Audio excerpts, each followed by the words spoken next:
Pronto. Pessoal, novamente, eu vou informar, durante o evento, meia hora antes, eu vou colocar o link da lista de presença, para que seja certificado. Lembrando que essa lista está de acordo com a LGPD. Todas as informações que ali estiver será somente para certificar este evento. Após a certificação, os dados ali serão totalmente excluídos, tá bom? Ok? Coloquem aqui também em relação à lista, de acordo, certo? Que fique registrado no chat. Ótimo. Felipe, pode se apresentar, desculpe aí o atraso. Eu vou mandar um e-mail para o pessoal aqui, tá bom? Fique à vontade, a sala é sua. Posso começar então, professora? Posso colocar a apresentação? Pode começar, pode se apresentar. Um instantinho.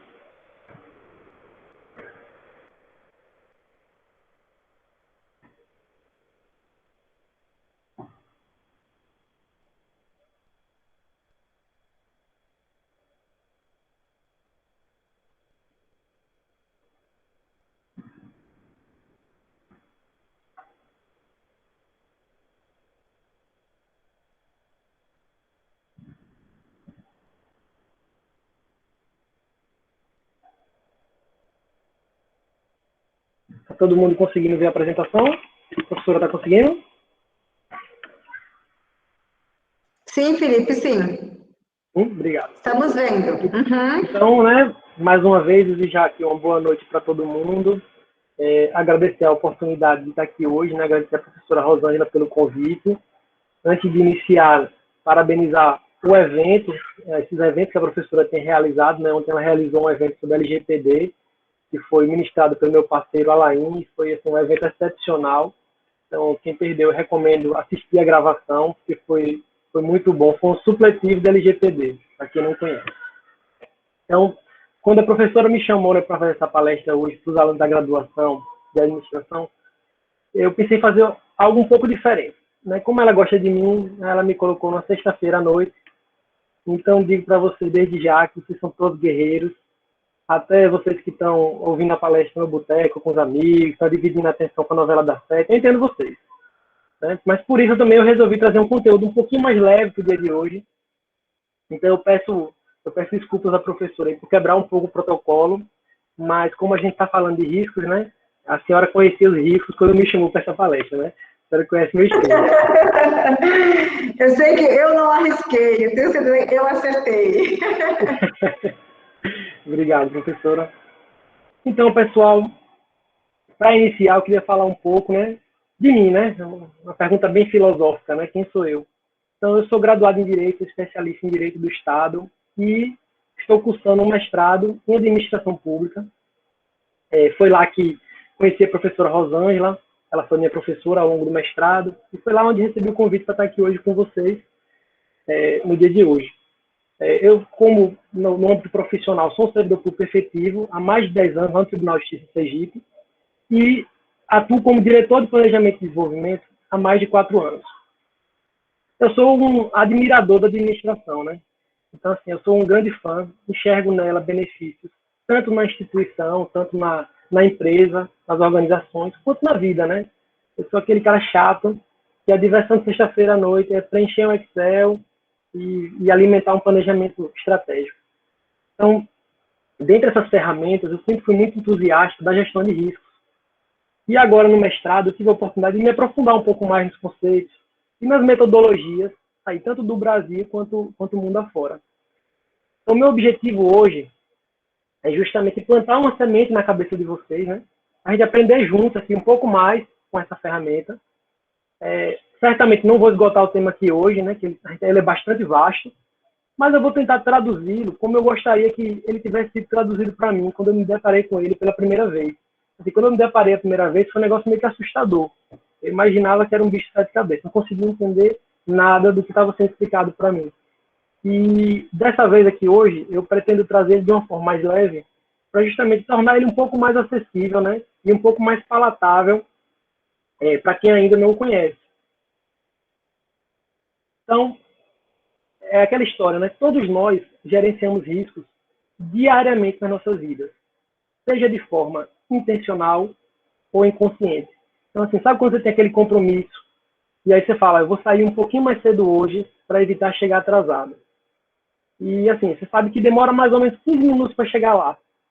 E, assim, todo mundo é assim. Eu tenho um amigo que é assim, né? Um desses três. Aquele mais radical, que é aquele que tá aí faltando 14 minutos, né? Com 15 minutos, ele sabe que demora 15. Com 15 minutos, ele veste o tênis, ele começa a se arrumar para sair com 14. Vai sair correndo, vai furar o sinal. Com a graça de Deus, ele acaba chegando a tempo e diz assim, rapaz, nunca mais faço isso. Mas ele vai fazer isso toda vez. É aquele cara radical, não tem jeito. Tem aquelas pessoas que são mais moderadas, né? Sabem que demora 15 minutos, e aí eles vão sair, faltando lá seus 20 minutinhos. Aí ele pensa assim, poxa, vai que tem um trânsito, né? Posso me atrasar, não quero chegar atrasado, então eu vou sair 20 minutos antes. 5 minutos aí, aquela gordurinha que eu vou queimar. E a gente tem os conservadores, que são aquelas pessoas que vão chegar e vão sair 1 hora antes de casa, sabendo que demora 15 minutos para chegar. Ele vai pensar, rapaz, pode ser que o carro quebre, que o ônibus quebre no caminho, que tenha um engarrafamento, uma colisão, não sei. Então, assim, eu vou ter uma margem grande aí para trabalhar, de modo que eu vou chegar no meu compromisso a tempo. Tem ainda um quarto tipo que eu não gosto de citar. É um amigo meu. Ele foi para um encontro com a menina, né, tinha marcado o encontro, e ele estava tão preocupado de chegar atrasado, que ele foi até a casa dela no dia anterior, apenas para ver como era o caminho, para ver como chegava lá, e para não atrasá-la no dia do encontro. Então, essa categoria aí a gente chama dos insanos. Né? E a menina corretamente dispensou para ele se tratar. Mas, assim, todos nós temos essa vertente aí do gerenciamento de risco e gerenciamos, como eu disse, intencionalmente ou inconscientemente risco nas nossas vidas. Mas, para poder entrar nesse assunto de gerenciamento de riscos, primeiramente eu gostaria de falar um pouquinho sobre o que é o risco, né? Para a gente poder entender um pouco mais o que é o risco, o que é isso que a gente está buscando gerenciar. Então, um risco, ele é um evento desconhecido ou incerto que pode afetar positiva ou negativamente uma pessoa, uma organização, um projeto, um processo. Quando é positivo, ele é uma oportunidade. Quando é negativo, ele é uma ameaça. E o risco é qualificado pela probabilidade dele ocorrer e pelo impacto que ele pode causar caso ele ocorra. E aí eu queria contar uma experiência que aconteceu comigo, né, relacionada aí à temática. Uma história que aconteceu comigo certa vez. Eu fui visitar o meu irmão, ele mora na Polônia. E aí eu fui visitá-lo alguns anos atrás, né? E eu ia visitar ele para passar o Natal, em dezembro. E Natal lá, o inverno lascado, né? Então, coloquei minhas roupas de frio na mala, extra quente, e lá fui para a Polônia na expectativa, e aí para quem não conhece aqui é o Castelo de Wawel, né? De curtir lá a minha viagem. Bem, quando cheguei lá, mal cheguei, no primeiro dia, no terceiro dia mais ou menos, começou a nevar. E na hora que começou a nevar, não parou mais. Então, aquilo que era minha expectativa, a realidade acabou sendo um pouquinho diferente, né? Um gelo lascado. Mas eu tinha me preparado, né? Fui para lá sabendo que ia nevar, então vesti logo minhas 3 calças, botei 5 camisas e falei, estou pronto para a guerra. Vamos nessa que vai dar tudo certo. Meu irmão, que morava lá há muito tempo, olhou e falou para mim assim, rapaz, você vai com esse tênis? Aí eu, vou, por quê? Ele, você vai cair. Eu olhei no fundo dos olhos dele e falei, bicho, você é muito pessimista. E falei que qualquer cristão falaria numa situação como essa, né? Calma, que Jesus está no controle. O que eu não sabia, gente, é que Jesus ia colocar aí uma meia-lua para frente de bola nesse controle. Então a gente desceu do elevador e a primeira esquina foi isso aqui que me aconteceu.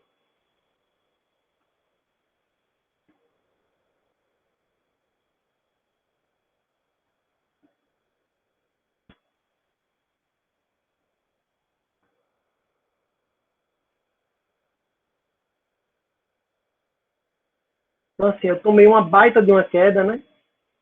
Olhei pro meu irmão e falei, bicho, você jogou essa praga em mim, agora eu tô aqui todo quebrado. Graças a Deus, o dano foi 90% moral e só 10% físico. Acabei com a perna roxa, toda dolorida, até o final da viagem. Mas a lição que a gente tira dessa história é a seguinte, ela ilustra uma situação que é comum na nossa vida.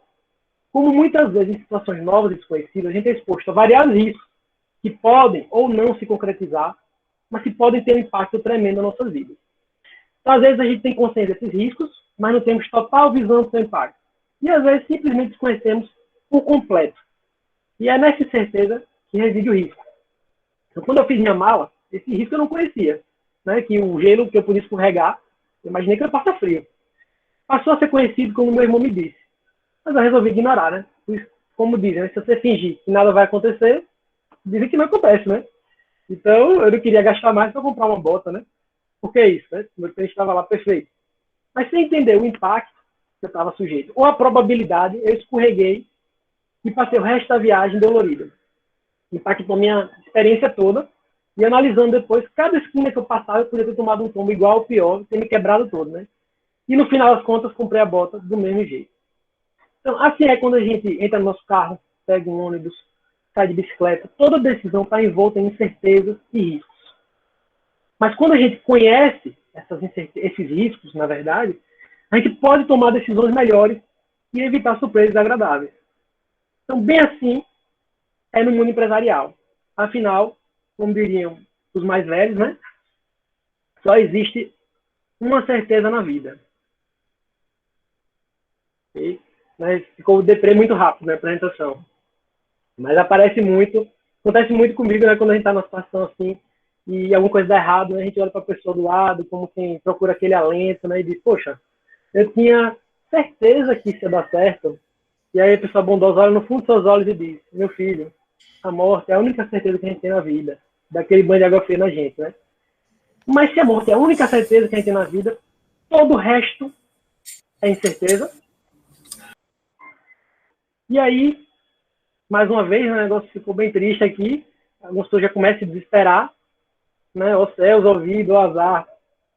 Mas a gente precisa se perguntar o seguinte: como lidar com essa incerteza? Como e quanto dessa incerteza é gerenciável? E quanto vale a pena gerenciar? Parece complicado, mas não é. Diariamente a gente toma inúmeras decisões que nos levam a assumir riscos ou contorná-los. Então, calma que vocês vão entender um pouquinho mais do que eu estou falando. Então, só para vocês terem uma ideia, né?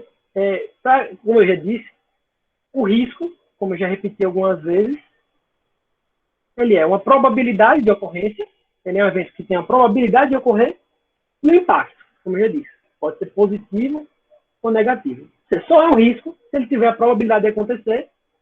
Ah, mas eu não sabia que ele podia acontecer. Ele era um risco, mas você desconhecia a probabilidade de ele acontecer. Foi o meu caso no chão liso. Fui lá e escorreguei. Eu não sabia que isso podia acontecer, mas estava lá. E é claro que também, para ter um risco, tem que ter um impacto. Se não há nenhum tipo de impacto, então é só um evento. Então, aconteceu, mas não mudou nada, né? E a verdade é qual? Normalmente, a gente tem uma noção totalmente distorcida dos riscos. E por isso é preciso de uma análise mais pragmática. E aí entra a probabilidade. E aí eu trouxe aqui uma informaçãozinha, uma brincadeira para a gente poder fazer aqui, professora, que é o quê? É uma pergunta, né? Simples. O que é mais seguro? A corrida ao ar livre, né? Praticar corrida ao ar livre ou canoagem? O que é que vocês acham? Eu vou dar 2 segundos aqui para vocês pensarem um pouquinho. É mais seguro uma pessoa que pratica corrida ao ar livre, né? Fazer um joguinho, vai correr ali pela floresta, ou uma pessoa que faz canoagem? O que vocês imaginam? Tem alguma ideia? Vocês terem uma ideia. Essa foi fácil. A corrida ao ar livre, a chance de você morrer praticando corrida ao ar livre é 1 em 1 milhão. 1 em 1 milhão de pessoas que praticam vão a óbito. Já na canoagem, 1 a cada 10 mil pessoas. Ou seja, a canoagem é 100 vezes mais perigoso do que praticar corrida ao ar livre. Vou mais uma, porque acho que muita gente não conseguiu acertar a anterior, então só para vocês terem uma ideia. Essa aqui, acho que toda mãe, quem for mãe e estiver aí assistindo, vai saber a resposta fácil. Se minha mãe estivesse aqui, se eu ligar para ela agora, eu sei qual a resposta que ela vai dar. O que é mais seguro? Lutar boxe ou pular de paraquedas? O que é que vocês acham? Vocês têm uma ideia? 2 segundinhos para vocês pensarem. Minha mãe, se tivesse aqui, já tinha respondido, não tinha nem pensado 2 segundos, não tinha nem pensado meio segundo. Já tinha respondido essa. Essa é fácil.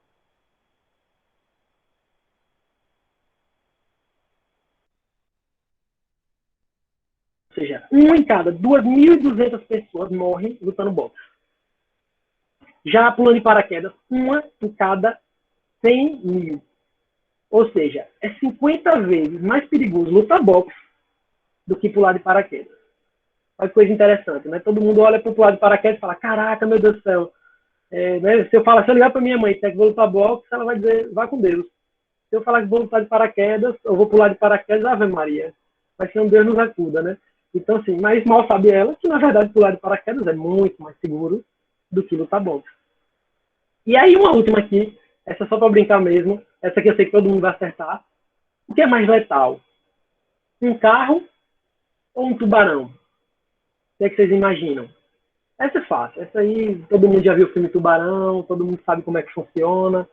Essa aí não precisa nem explicar muito. O que é que vocês acham? O tubarão é assustador, né? Você vê ele pulando da água, ele, poxa, morde. O carro é uma coisa tão bonitinha, é uma coisa tão legal, ajuda a gente tanto na nossa vida. Então, pessoal, para vocês terem ideia, aproximadamente 1.350.000 pessoas morrem todo ano no mundo em acidente de carro. Já o tubarão, esse aí, Ave Maria, basicamente 5 pessoas morrem por ano de ataque a tubarão. Eu conheço muita gente, para vocês terem ideia, né? O carro é 270.000 vezes mais letal que o tubarão. 270.000 vezes mais letal que o tubarão. E eu vejo muita gente que se pela de medo de entrar na praia, de entrar no mar, por medo de tubarão, e anda de carro sem cinto. Só para vocês terem uma ideia. Se você usar um cinto no carro, você reduz o risco de um acidente mortal em 70%. Se o carro tem airbag, você reduz em 20% essa chance. Se você andar 30 km por hora num carro, você reduz em 90% o risco de morte. Ou seja, se você andar num carro a 30 km por hora, de cinto, e o carro tiver airbag, você reduz em aproximadamente 99,5% a letalidade do carro. E ainda assim, ele é muito mais letal que o tubarão. Então, isso é para vocês terem uma ideia, como a gente tem uma noção distorcida dos riscos. Né? Alguém vai dizer assim, Felipe, mas só que o tubarão, a gente não vê o tubarão todo dia na rua, a gente vê o carro todo dia. Mas assim, o tubarão não vai na casa de ninguém para matar, né? Para atacar ninguém, né? O tubarão só está lá na praia. Uma das pessoas que vão para a praia, e não são poucas, os registros de morte são ínfimos. 5 mortes por ano. Então, assim, entender a probabilidade é muito importante para você não se assustar com o que você não precisa se assustar. Ou seja, se você está com medo de tomar um banho de praia lá, que o tubarão vai te pegar, tenha não, pode tomar seu banho tranquilo. Agora, se você for para a praia de carro, bota cinto. Eu garanto que você vai resguardar muito mais sua vida do que não entrando no mar por conta do tubarão.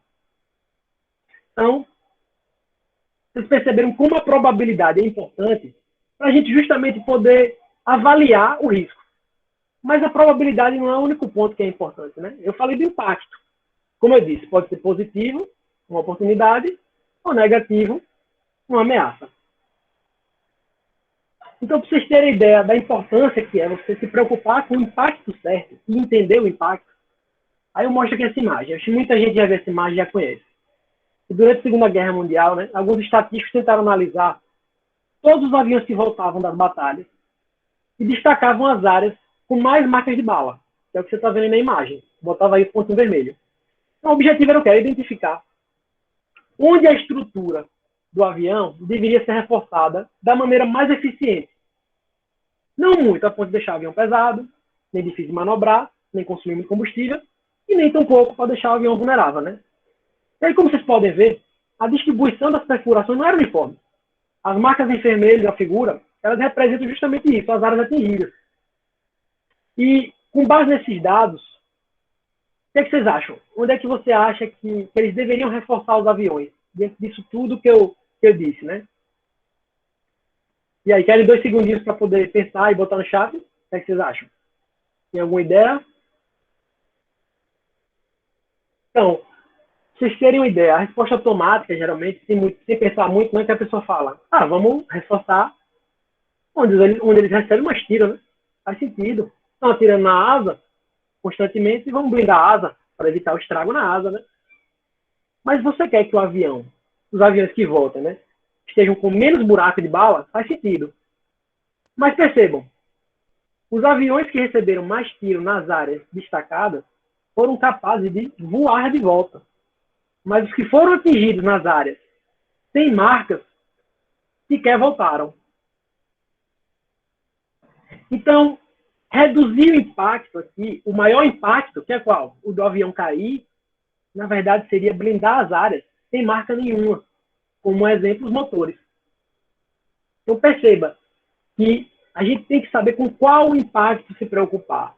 É impossível um avião que está numa guerra chegar num confronto e não ter Poxa, é impossível a gente mitigar o risco dele sofrer dele levar uma bala no seu carro. Então, a gente não tem como mitigar esse risco, mas o que a gente quer mitigar é o risco dele cair. Então, o impacto faz toda a diferença na hora de avaliar um risco.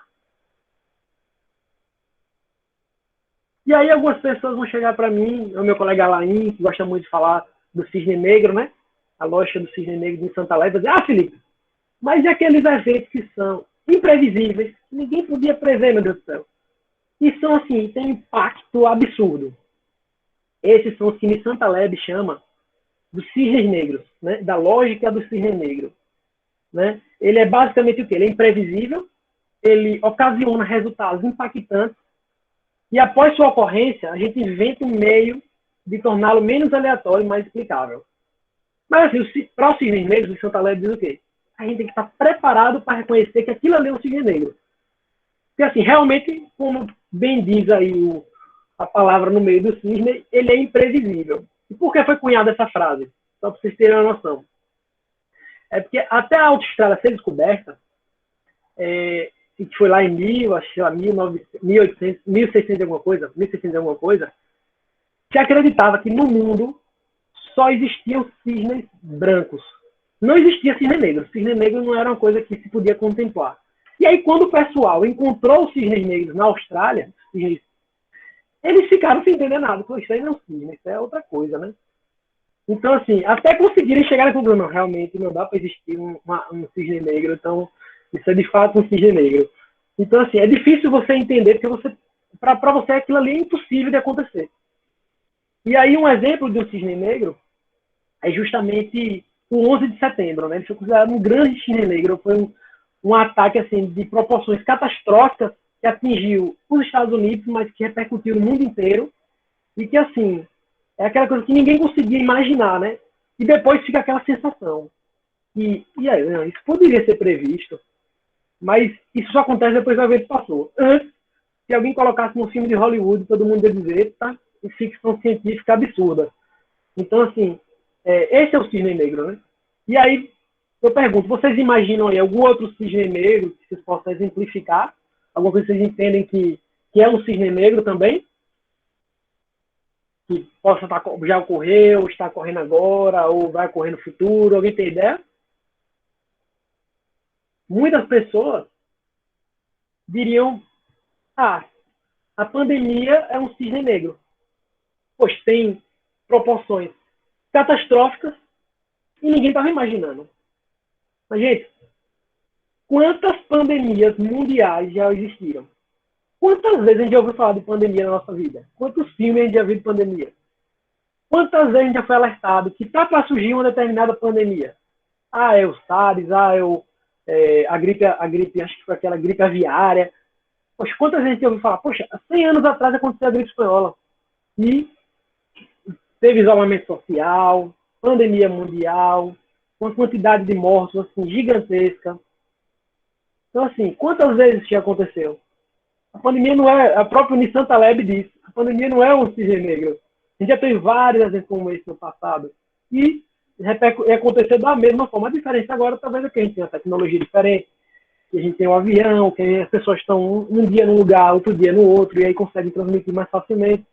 Mas, assim, no final das contas, é algo que já aconteceu, era previsível. Talvez, assim, para a gente que está aqui em casa, não era previsível que ia ter uma pandemia, mas para os órgãos de saúde, Aí era algo que eles trabalhavam com essa hipótese há muito tempo. Talvez a resposta não foi a melhor, né? Mas eles tinham conhecimento da possibilidade de uma pandemia. E aí, pessoal, para poder fechar aqui o que a gente está falando sobre risco, ainda falar sobre os tipos de risco, né? Então, assim, existem alguns tipos de risco empresarial que não se limitam a esses aqui. Na verdade, os tipos vão depender do tipo de empresa, dos seus objetivos, da área em que ela atua. Então, assim, se você for falar de um risco econômico, por exemplo, ele está ligado ali à macroeconomia. Então, é um risco que pode afetar a empresa, está ligado ao fluxo cambial, à alta do dólar, o colapso do sistema financeiro. Então, são aquelas coisas que podem impactar relacionadas ao ramo econômico, à economia, né, do país, do mundo. O risco ambiental é aquele risco que está ligado ali ao meio ambiente, né, o que pode acontecer, que pode impactar o meio ambiente e pode prejudicar a empresa como um todo. O risco operacional é aquele que vai atrapalhar, alguma coisa que pode acontecer que pode atrapalhar a operação da empresa no seu dia a dia. Um risco legal, regulamentar, são normas que podem surgir, ou regulamentações que podem surgir, e impactar a sua empresa de alguma forma, que você tem que estar preparado, poxa, se isso acontecer, se de fato isso acontecer, tem que estar pronto, senão, né, você surpreendido, vão prejudicar. Existem riscos de imagem e reputação, é aquele risco que vai afetar a imagem da empresa perante os clientes, perante os investidores, vai perder credibilidade, né? Existem os riscos financeiros e orçamentários, que vão afetar o caixa da empresa. Pessoal, peço desculpa, que nem sempre eu estou olhando o chat, viu? E, então, pessoal, indo adiante, né, após falar dos riscos, aí a gente se debruça sobre a gestão de risco de fato, né? Então, nessa incerteza, né, e é nessa incerteza, nessas decisões que a gente toma em torno dela, que reside o risco. E aí, como alguém disse aqui no chat, né, as ameaças e as oportunidades. E olha, muitas vezes um risco ele pode ser negativo e positivo ao mesmo tempo também. A gente não pode esquecer disso. Então, aí a gente entra na gestão de risco, por assim dizer. Então, a gestão de risco é o quê? Ela é a coordenação de todas as atividades relacionadas à empresa para evitar que a organização seja afetada de forma negativa ou deixe de aproveitar de forma positiva uma conjuntura ou um cenário futuro, ou mesmo um incidente interno ou interno, com um potencial de acontecimento recorrente. Então, assim, a gestão de risco, na verdade, aquilo que a gente falou que a gente faz no nosso dia a dia, é uma gestão de risco da nossa forma, né, digamos assim. A gestão de risco é uma coisa organizada, sistematizada, é um processo contínuo, é coordenado, ele tenta gerir os riscos de forma organizada e padronizada, ele tenta melhorar a comunicação dos incidentes entre o operacional e a alta administração, ele cria uma cultura institucional de mentalidade de risco, né? É lógico que a gestão de risco não é infalível, mas assim, o objetivo é justamente ter essa noção e permear a instituição por essa noção da importância dos riscos. E é claro que aí vão estar contemplados os níveis estratégicos, os níveis táticos, os riscos, o nível tático, o nível operacional, os projetos, os processos. Então, assim, a gestão de risco pode ser realizada desde a sua vida, aos processos da sua empresa, aos projetos, ao nível operacional, ao nível tático e ao nível estratégico, até lá em cima, né? Então, assim, é importante mencionar isso. E assim, pessoal, uma coisa que é engraçada, né? Quando eu estava fazendo aqui as partes, foi, poxa, onde é que normalmente a gente ouve falar de gestão de risco? Onde é que é comum a gente falar de gestão de risco?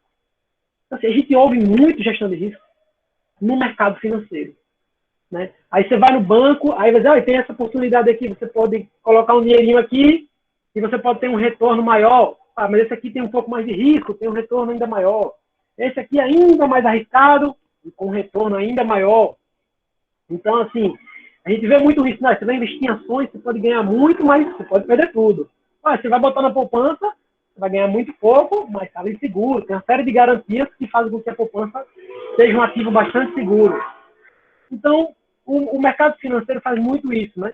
Inclusive, assim, quando você vai, por exemplo, numa empresa como a XP Investimentos, está bastante disseminada, ela vai fazer o seu perfil de risco, que é basicamente um formulário de suitability, né? Onde ele vai analisar o seu apetite de risco. Um negócio bonito, né? Apetite de risco. Aí ele vai saber, poxa, esse cara aí. Aí vai fazer uma série de perguntas. Aí você, se seu dinheiro hoje, se você bota lá R$10 e amanhã tá 9, como é que você se sente? Aí não, fico preocupado. E aí vou fazer uma série de perguntas como essa, e aí ele vai dizer, poxa, esse cara aí é uma pessoa muito conservadora.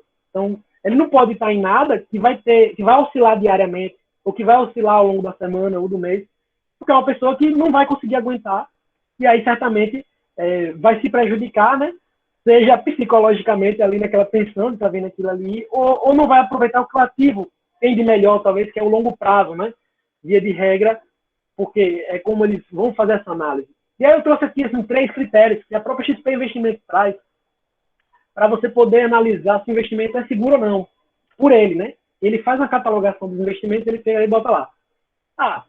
Para avaliar, eles analisam três pontos. O mercado, né, que como consta aí, é decorrente da variação de indicadores, como cotação do câmbio, ações, commodities, taxas de juros, indexadores como a inflação, e é visto nas oscilações diárias de um ativo, fundo ou índice de mercado. Então, ele vai analisar primeiro o mercado, para dizer se aquele negócio é arriscado. Depois ele vai analisar o crédito, que é o risco baseado na possibilidade de um emissor de um título de renda fixa não honrar o que foi ofertado. Ou seja, ele não vai dar aquele pagamento de juros que ele se comprometeu para quem investiu. E aí ele analisa isso da que forma? Através do rating, que são notas, daqueles que emitem o papel. Aí vai ter lá o rating A+, BB+, BB-, nenhum rating, e assim vai. E depois ele vai analisar a liquidez, que é o risco de ocorrer uma variação grande, ou seja, um deságio elevado no momento em que se deseja liquidar o ativo. Ou seja, é um ativo que você vai colocar o dinheiro lá e vai ter que ficar 3 anos lá. E se você for tirar antes de 3 anos, você vai ter um decréscimo gigantesco. Vai perder muito com isso. E aí, por conta disso, você vai deixar lá por 3 anos, teoricamente, e você vai estar sujeito aí ao risco do tempo, né? O futuro incerto, principalmente num país como o nosso. Então, por exemplo, ativos sem liquidez, onde a diferença entre a melhor oferta e compra e a melhor venda é grande. E, então, para isso, gente, eles vão analisar quais são os ativos certos para vocês de acordo com isso. Eles vão fatorar tudo isso e vão dizer, esse ativo tem 10 pontos de risco, esse 5 pontos, aquele é 20, aquele é 30, aquele é 50, aquele é 100. E vai dizer, você é o quê? Um cara conservador, você é um cara moderado, você é um cara arrojado, e assim vai. Então, os mais seguros, é claro que aquele cara que vai pelo mais arrojado, certamente vai ali buscar o mercado de ações. Já uma pessoa mais moderada vai buscar uma letra de crédito imobiliário, um LCI, que, além de ter uma segurança grande, ainda tem um fundo garantidor de crédito. Se o banco falir, vai te pagar. Então, assim, tem uma garantia e um seguro muito grande. E aí, na prática, a gente vai pensar, poxa, então o que garante o mais seguro rende menos e o mais arriscado rende mais. E nem sempre é assim também. Então, às vezes, você pode, no momento de instabilidade, como agora na pandemia, investimentos mais seguros se tornam mais rentáveis. E aí, no momento de estabilidade, investimentos mais arriscados se tornam mais rentáveis. Então, assim, é interessante isso, que no mercado financeiro se fala muito de risco e muito de retorno. Um outro lugar que a gente fala muito de risco, que a gente sempre se pergunta, né, desastre. Quando um desastre acontece, a gente fala, caraca, velho, que atividade arriscada é essa? A gente fala, poxa, não é possível que ninguém podia prever que isso ia acontecer, não é possível que ninguém podia evitar isso aí, né? E aí, assim, dou um exemplo aqui, né? Eu botei Brumadinho, que aconteceu agora recentemente, em 2019. Gente, Brumadinho ocorreu, segundo análise, né? Informações aí fornecidas, porque houve uma falha num processo de inspeção, onde a Vale, que era a operadora, né? Não avisou alguns pontos, ou por uma falha, ou não sei porquê, né? Alguns pontos que estavam acontecendo ali naquela barragem, de modo que a Agência Nacional de Mineração, que trata disso, ciente desses problemas, né, ciente de um determinado resíduo que constava lá, tivesse tomado medidas cautelares e cobrado ações emergenciais da empresa, que se imagina que sim poderiam evitar o desastre. Então, só para vocês terem uma ideia, depois que aquele desastre aconteceu, a Vale perdeu 71 bilhões de valor de mercado. Ela pagou 37,68 bilhões de reparação. Acho que foi o maior acordo, se não foi do mundo, acho que foi da América, uma coisa assim, da América Latina, de reparação, numa arbitragem, né? Foram 270 pessoas que perderam a vida por conta desse acidente e centenas de espécies, inclusive algumas em extinção, foram ameaçadas por conta disso. Às vezes, Felipe, mas isso aconteceu, caraca, tem como isso acontecer novamente? Aí isso aconteceu, sei lá, com azar. Gente, pra você ter ideia, Minas tem outras 4 barragens similares a Brumadinho, com risco iminente, que era o risco que Brumadinho deveria estar, e 10 em nível de emergência. Ou seja, eles fazem um acompanhamento do risco e quando chega num determinado patamar, eles vão pegar e vão começar a tomar uma série de medidas para evitar que escale e chegue no nível que chegou Brumadinho. Por isso que disse, foi uma falha da inspeção, porque se a Agência de Minas, Nacional de Minas, tivesse conhecimento, ela teria cobrado da Vale medidas cautelares que poderiam possivelmente evitar o que aconteceu em Brumadinho. E aí muita gente vai dizer, e só para vocês terem uma ideia, eu lembrei que agora que depois que Brumadinho aconteceu, a Vale vai gastar 7,4 bilhões, 7 bilhões, para encerrar 9 barragens de resíduos no estado de Minas Gerais. Você imagina que para encerrar 9 barragens ela vai gastar 7,4 bilhões. Gente, só com Brumadinho, diante do que aconteceu, foram quase 100 bilhões. Se você fosse pegar e só colocar na calculadora, fora as vidas perdidas, fora os danos ao meio ambiente que vão perdurar aí por ano. E aí muita gente chega para mim e fala, Felipe, mas é o seguinte, aqui é Brasil, né? E no Brasil, a expectativa é essa mesmo, vai acontecer essas coisas, né?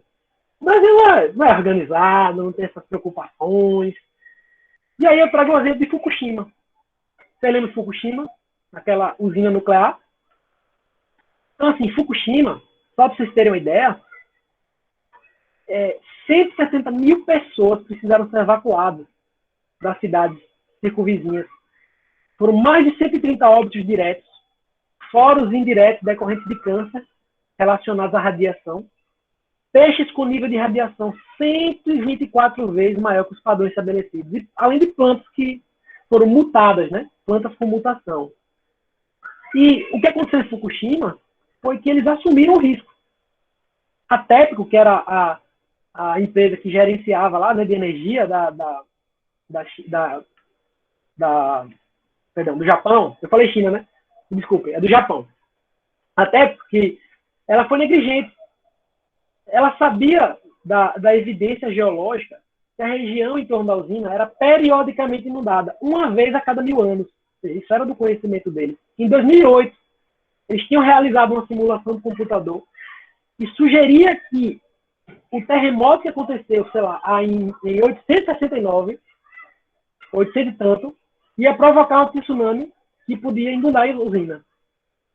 E eles não adotaram nenhuma medida baseada nesse estudo. Assim, gente, o maior risco que um tsunami oferece com a usina nuclear é qual? É a destruição do seu fornecimento de energia. Porque quando a usina nuclear está sem energia, o reator ele não pode ser resfriado.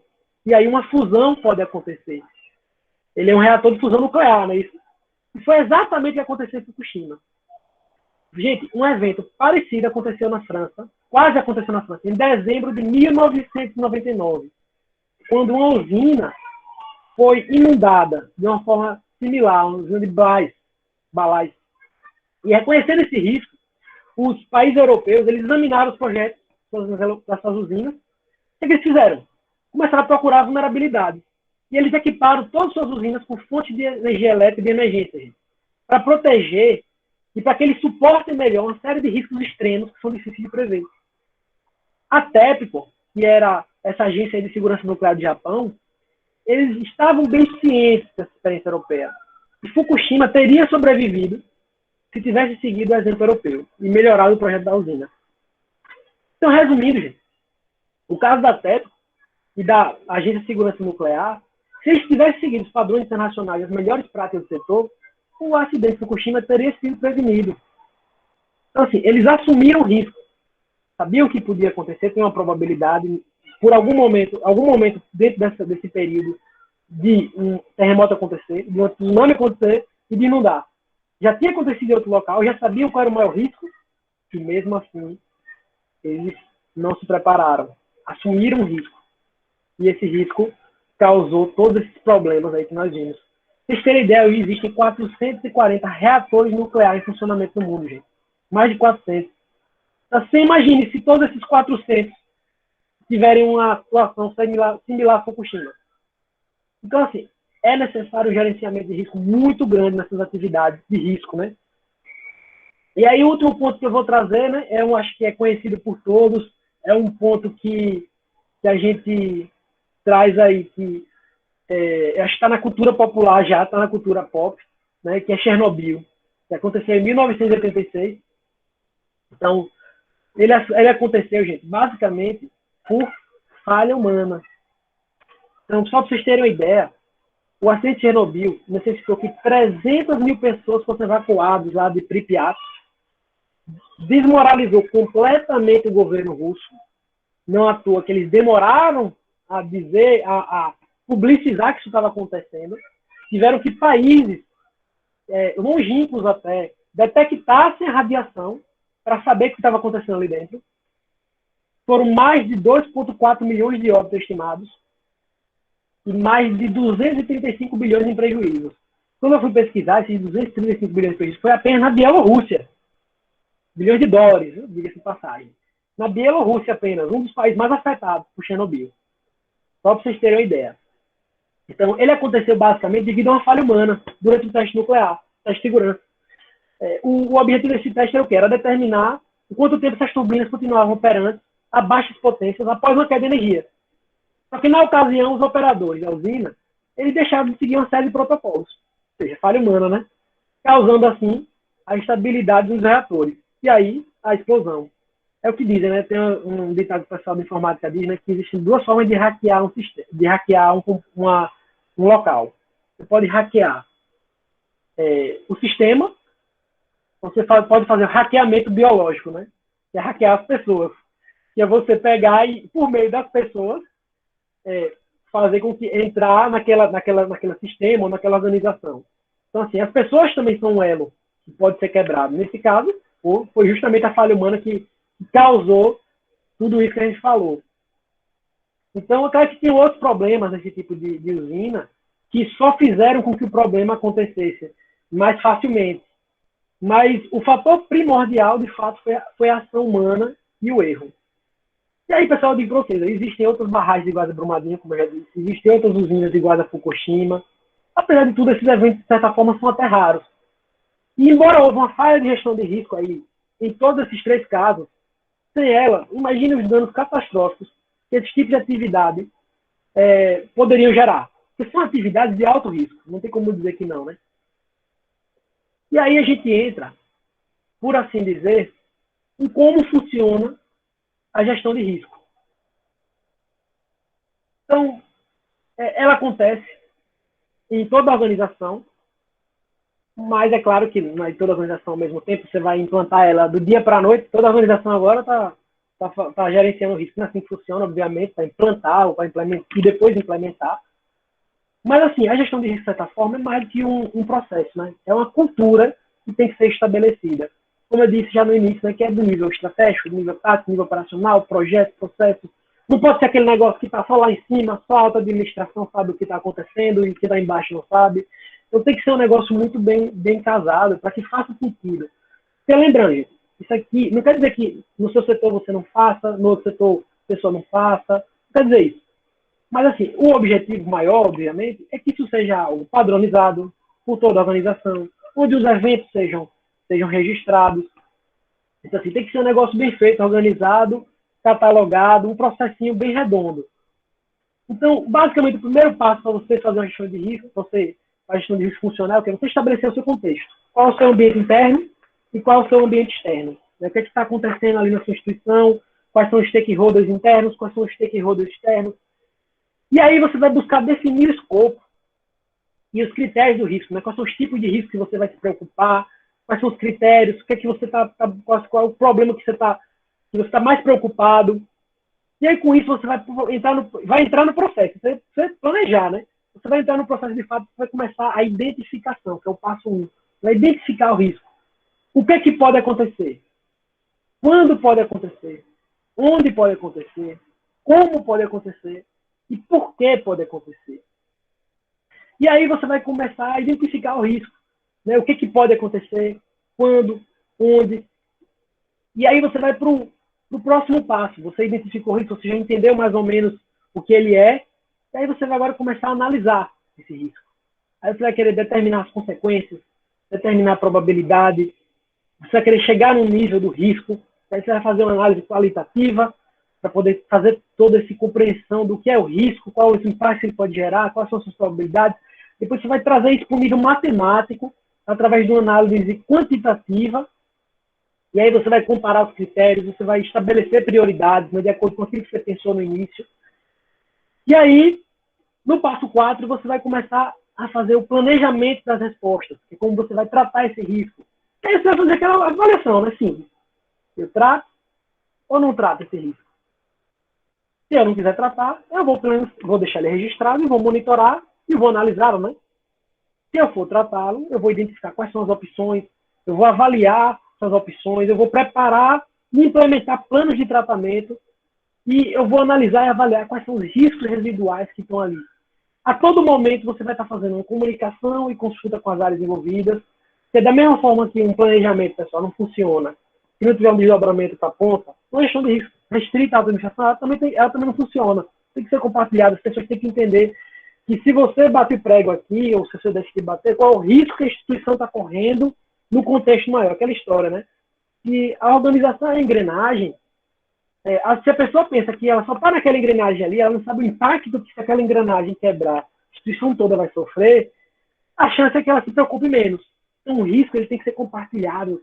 Quando eu digo que todo mundo tem que estar ciente, é que todo mundo tem que estar junto ali nesse problema, de certa forma. Tem que entender que ele faz parte, que se ele fazer isso aqui, se ele errar, isso vai implicar naquele risco. E da mesma forma também, a instituição vai estar de uma forma sistematizada, monitorando esse risco, fazendo um registro constante dos incidentes, que às vezes a gente pensa que aquilo acontece, mas não acontece nunca. E aí a gente vai valer, poxa, realmente, aquele risco ali que a gente pensava que acontecia direto. A gente até tinha probabilidades que poderia acontecer, já aconteceu em outras empresas, não acontece nunca. Então, assim, você tem que continuar fazendo esse registro e vai ter que estar sempre revisando isso.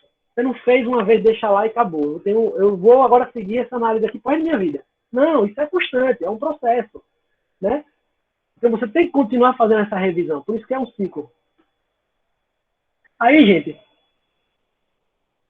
eu entro aqui no tratar o risco. Que é aquela questão da resposta que a gente falou ali, né? Então, antes de continuar a acontecer, o que a gente está falando é de um risco. Então, qual é o foco? Reduzir a probabilidade de acontecer, reduzir o impacto, se é, ou o impacto, né, se for para acontecer, ou se for o caso, eu quero reduzir os dois, a probabilidade e o impacto. Mas depois, o risco já aconteceu. E aí já não é mais o risco, é um incidente. O incidente, você vai pensar em planos de contingência. O que é o plano de contingência? O plano de contingência basicamente é o quê? É você pensar, caraca, se isso acontecer, o que eu faço? Aí eu vou dar um exemplo aqui, só para poder ilustrar. Eu estou aqui dando essa palestra para vocês, e aí de repente eu pensei assim, caraca, e se minha internet falhar? Minha internet falhou ontem. Eu estou aqui dando a palestra, poxa, me comprometi com a professora, tem 80 pessoas assistindo a palestra, e aí de repente eu chego aqui e minha internet cai, tchau palestra, tchau pessoas, e é isso aí. Não. Se isso acontecer, o que é que eu vou fazer? Eu vou deixar o meu celular aqui do meu lado, carregado, porque eu tenho 4G. E aí eu, entro na reunião, ligo minha câmera, faço a reunião no escuro. Pelo menos, eu vou estar conseguindo finalizar minha palestra aqui e vou conseguir entregar um conteúdo para vocês. Então pense, o plano de contingência é que é melhor. Se acontecer, às vezes, Felipe, você poderia ter pensado isso na hora que aconteceu, né? Mas, gente, pense. Às vezes, quando você está aqui no furacão, você não sabe para onde vai. Eu vou para lá, eu vou para cá, Jesus Cristo me ajude. Deus está no controle, vai dar tudo certo. Gente, não é mais fácil você dizer assim, pode acontecer? Pode. Pode acontecer minha recair? Pode. Mas eu estou com o celular aqui do meu lado, gente. Não tem problema, estou tranquilo. E aí você, saber do risco não é para você ficar em depressão, não é para você ficar triste, não é para você morrer por conta disso. É para você dizer, gente, mas eu preciso deixar isso sob controle. E aí acabou. Então é isso, gente. Eu vou dar um exemplo, por exemplo, como você vai falar, para poder falar sobre as formas de tratar esse risco, né, eu vou dar um exemplo aqui do carro, novamente. Mas eu vou para outro. Ali eu falei do risco de saúde, né? Quando eu falei da última vez do carro. Agora vamos falar do risco financeiro. Né? Digamos que você tem seu carro, e aí você fala assim, poxa, gente, estou preocupado com o risco financeiro que um carro pode gerar.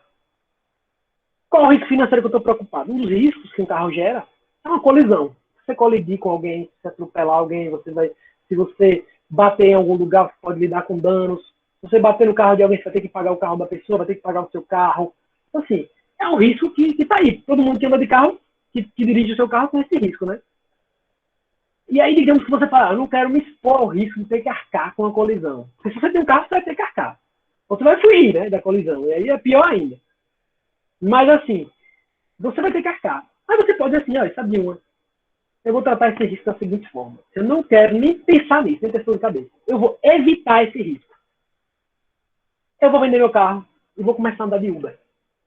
Se o Uber bater, aí é com o Uber e com outra pessoa, não é problema meu. Eu peguei, chamou o Uber e vou para o compromisso. E eu não quero nem saber o que aconteceu. Eu não vou ter R$1 de gasto fora do Uber.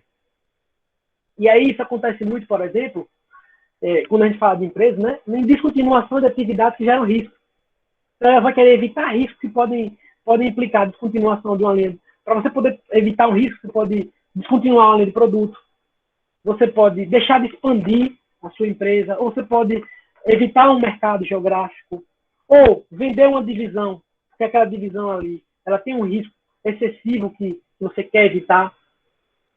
Aí um outro ponto, antes do risco, para você poder tratá-lo, é você mitigar esse risco. E aí vamos lá para o carro de novo. Gente, eu quero diminuir o risco de uma colisão. Então o que é que eu vou fazer? Porque se eu colidir com alguém, eu vou ter um gasto financeiro, não é isso? Esse é o risco que eu estou querendo inibir. Então, eu não vou sair à noite, porque acho que à noite, a maioria dos acidentes acontece no período da noite. Eu não vou andar fora dos limites de velocidade. Eu vou respeitar todas as sinalizações possíveis, de modo que eu vou tentar reduzir a probabilidade de eu ter impacto, uma colisão, e eu vou reduzir o impacto, caso uma colisão ocorra, de modo que eu vou ter gastos menores. E aí, um exemplo aí numa empresa, a gente pode dizer, por exemplo, uma companhia de compensação de títulos, se ela identifica e avalia o risco de seus sistemas, por exemplo, permanecer inoperantes por um período superior a 3 horas. E ela conclui assim, e não vai aceitar o impacto dessa ocorrência, ficar 3 horas seus sistemas inoperantes. E ela vai investir na tecnologia, no aprimoramento de sistema de detecção de falha, sistema de backup, tudo isso para reduzir a probabilidade de uma indisponibilidade do sistema. Vai mitigar o risco, reduzir o impacto ou reduzir a probabilidade da sua ocorrência. E aí vai para a terceira forma de tratar o risco previamente, né? O plano de tratar o risco. Antes,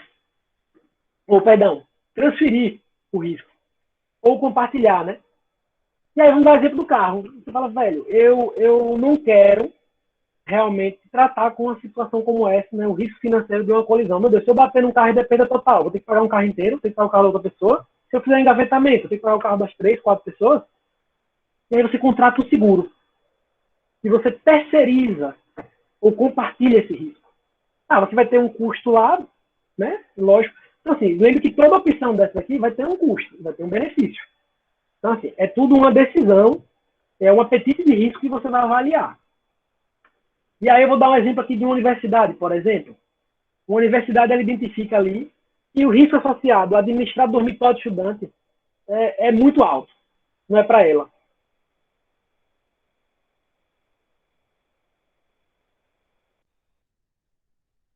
Aí a universidade vai fazer o quê? Ela vai terceirizar essa administração dos dormitórios para uma outra empresa, uma empresa de patrimônio. E ela vai apresentar melhores condições para reduzir o impacto e a probabilidade do risco com a propriedade. Então, essa empresa administradora vai ter um know-how muito maior para poder fazer isso. E a universidade não vai precisar se preocupar. E aí o terceiro ponto, isso aí é fácil, acontece muito. Assumir o risco. O que é que você faz na situação do carro? Você não faz nada. Você entra no seu carro e vai viver sua vida e não está nem preocupado. E é isso. Nenhuma medida é adotada para você afetar essa probabilidade de diminuir, ou a probabilidade é o impacto do risco. Então, eu vou dar um exemplo que acontece em órgãos governamentais, por exemplo. Você identificou ali que avaliou o risco de incêndio de uma infraestrutura em diversas regiões ali geográficas. E aí o custo de compartilhar esse risco, de contratar um seguro, é muito caro.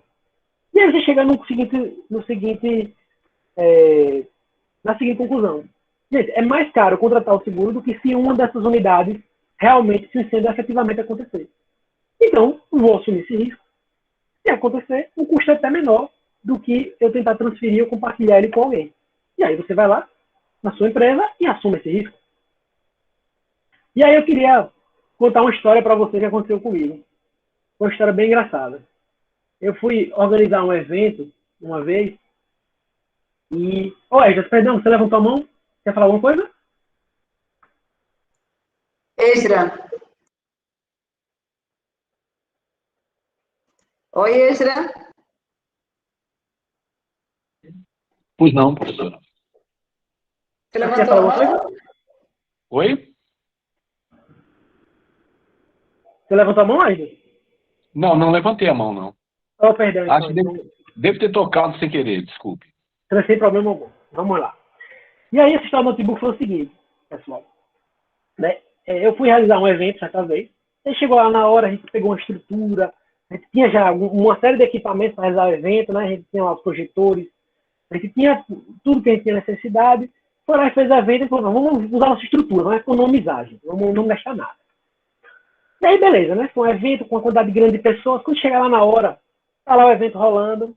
Aí, um palestrante foi passar um vídeo. O vídeo começou a travar. Aí eu olhei assim e falei, cara, que ele tá travando. Vou lá perguntar pro pessoal, né, que tá lá passando os aparelhos, o que tá rolando. Eu falei, gente, o que tá acontecendo aí? Eu falei, rapaz, o notebook tá travando os vídeos. Eu falei assim, e me diga uma coisa. Tem outro notebook aí? A pessoa, não. Eu falei, calma aí, então se esse notebook aí que tá dando problema, quebrar, o que a gente faz? A gente não preparou cartaz com o que o pessoal vai falar, não. Tipo, o que a gente vai dizer aqui agora? O pessoal vai ter que apresentar todo mundo no gogó, vai perder a qualidade do evento. Meu Deus do céu. Moral da história. Graças a Deus, o evento foi até o final. Todos os vídeos travados. Mas o evento foi até o final, os PowerPoint passaram, as apresentações passaram e deu tudo certo. Né? Dos males, o menor. E aí ele foi realizar novamente esse evento. Segunda vez. Aí eu lembrava disso, né? Registrado lá, gente, lições aprendidas, olha o risco. Se o notebook der problema, o que é que a gente vai fazer? Vamos mitigar esse risco. Eu quero o melhor notebook que nós temos. Vamos lá, vamos pegar o melhor notebook. Vamos lá, perfeito. Gente, agora que a gente tem o melhor notebook, eu quero 2 notebooks como contingência. Se o notebook, o primeiro quebrar, a gente vai pro segundo. E se o segundo quebrar, eu vou pro terceiro. Na capecha, a gente vai chegar no segundo notebook. Não é possível. É muito azar. E aí a gente foi lá com a nossa estrutura toda, nossos 3 notebooks, formatou, tal, preparou, organizou e chegou lá. Quando chegou lá nesse evento, rapaz, segunda vez, começou o primeiro notebook, de repente, a dar um problema. Eu falei, não acredito. O notebook era melhor que o anterior. Tá dando problema agora, não é possível. Graças a Deus que a gente tem o nosso segundo notebook. E a gente foi pro segundo e já ligou e tava, botou a apresentação, tudo em todo, nos 3. Segundo começou a dar problema. A gente começou já a sofrer. Falou, meu Deus do céu. Se o segundo quebrou, o terceiro também acho que não vai aguentar, não. Moral da história, a gente conseguiu. A cada 2 horas um quebrava. Parava de funcionar, a gente não sabia o que era. Moral da história, acabou que a gente conseguiu concluir tudo nessa tensão dos 3 notebooks. Depois a gente descobriu que foi uma sobrecarga na placa de vídeo por conta de uma ligação que a gente fez diferente para poder utilizar, em vez de só um projetor, 2. Só que a gente não tinha lá o equipamento necessário e aí deu esse problema todo. Enfim, sofrimento da pega. Terceiro evento. Falei, nunca mais passo por isso na minha vida. Quanto é para contratar uma empresa para poder fazer essa infra toda? Gente, o custo compensava completamente. A gente não imaginava, na verdade, que era tão barato. A gente contratou a empresa terceirizada, que tinha todo o know-how, todo o equipamento certinho para esse tipo de evento. Ela foi lá, botou tudo, por desencargo. A gente tinha uma experiência no assunto de problemas desse tipo, né? A gente levou um notebook nosso e falou, se der tudo errado na vida dessa empresa aqui, a gente tem nosso notebook. Plano de contingência, a gente não desiste nunca. Deu tudo certo, não travou um vídeo, rodou tudo perfeitamente. A empresa tinha know-how, tinha os técnicos dela lá, 2 técnicos preparados para resolver qualquer problema, que conheciam. Deu tudo certo. E aí, gente, você vê que como é importante a gente conhecer os riscos que a gente está sujeito nas atividades que a gente utiliza para poder dar as respostas necessárias. Assim, uma outra coisa que aconteceu comigo, que eu lembrei, foi quando minha filha nasceu, né? Eu tenho uma filha de 8 meses, e aí acho que quem tem filho deve se lembrar, deve ter passado por uma coisa similar. Quando a gente fala da estatística do carro, né? É amedrontador. E aí quando eu fui sair da maternidade, aí eu fiquei tão tenso, né? Coloquei ela na cadeirinha lá, fechei tudo, tá? Cadeirinha, 70% de risco, reduz. Graças a Deus. Botei ela na cadeirinha tudo certinho.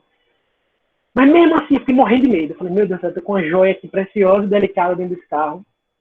Eu fui dirigindo, eu juro que pra vocês, eu nem sabia que 30 km por hora reduzia 90%. Mas eu fui 30 km por hora, bem devagarzinho. Tentei mitigar todo o risco que eu podia. Eu não podia, né, teletransportar para casa. Eu tinha que botar no carro, não tinha jeito. Não tinha como evitar esse risco. Então, o que eu fiz? Fui bem devagarzinho. Todo mundo me expus aí um risco secundário, né, o que a gente chama de risco secundário. Que é o quê? Todo mundo me xingando, buzinando. Eu acho que podia até alguém ter colidido em mim só porque eu estava tudo devagar. Mas eu fui mesmo assim, não queria saber.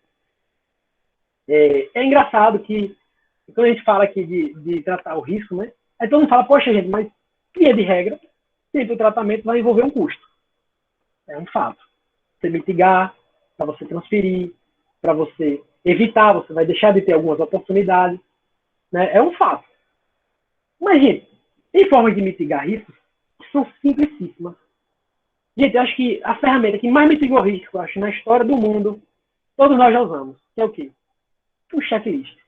Você faz um checklistzinho lá, gente, metade dos seus problemas vão embora. É impressionante.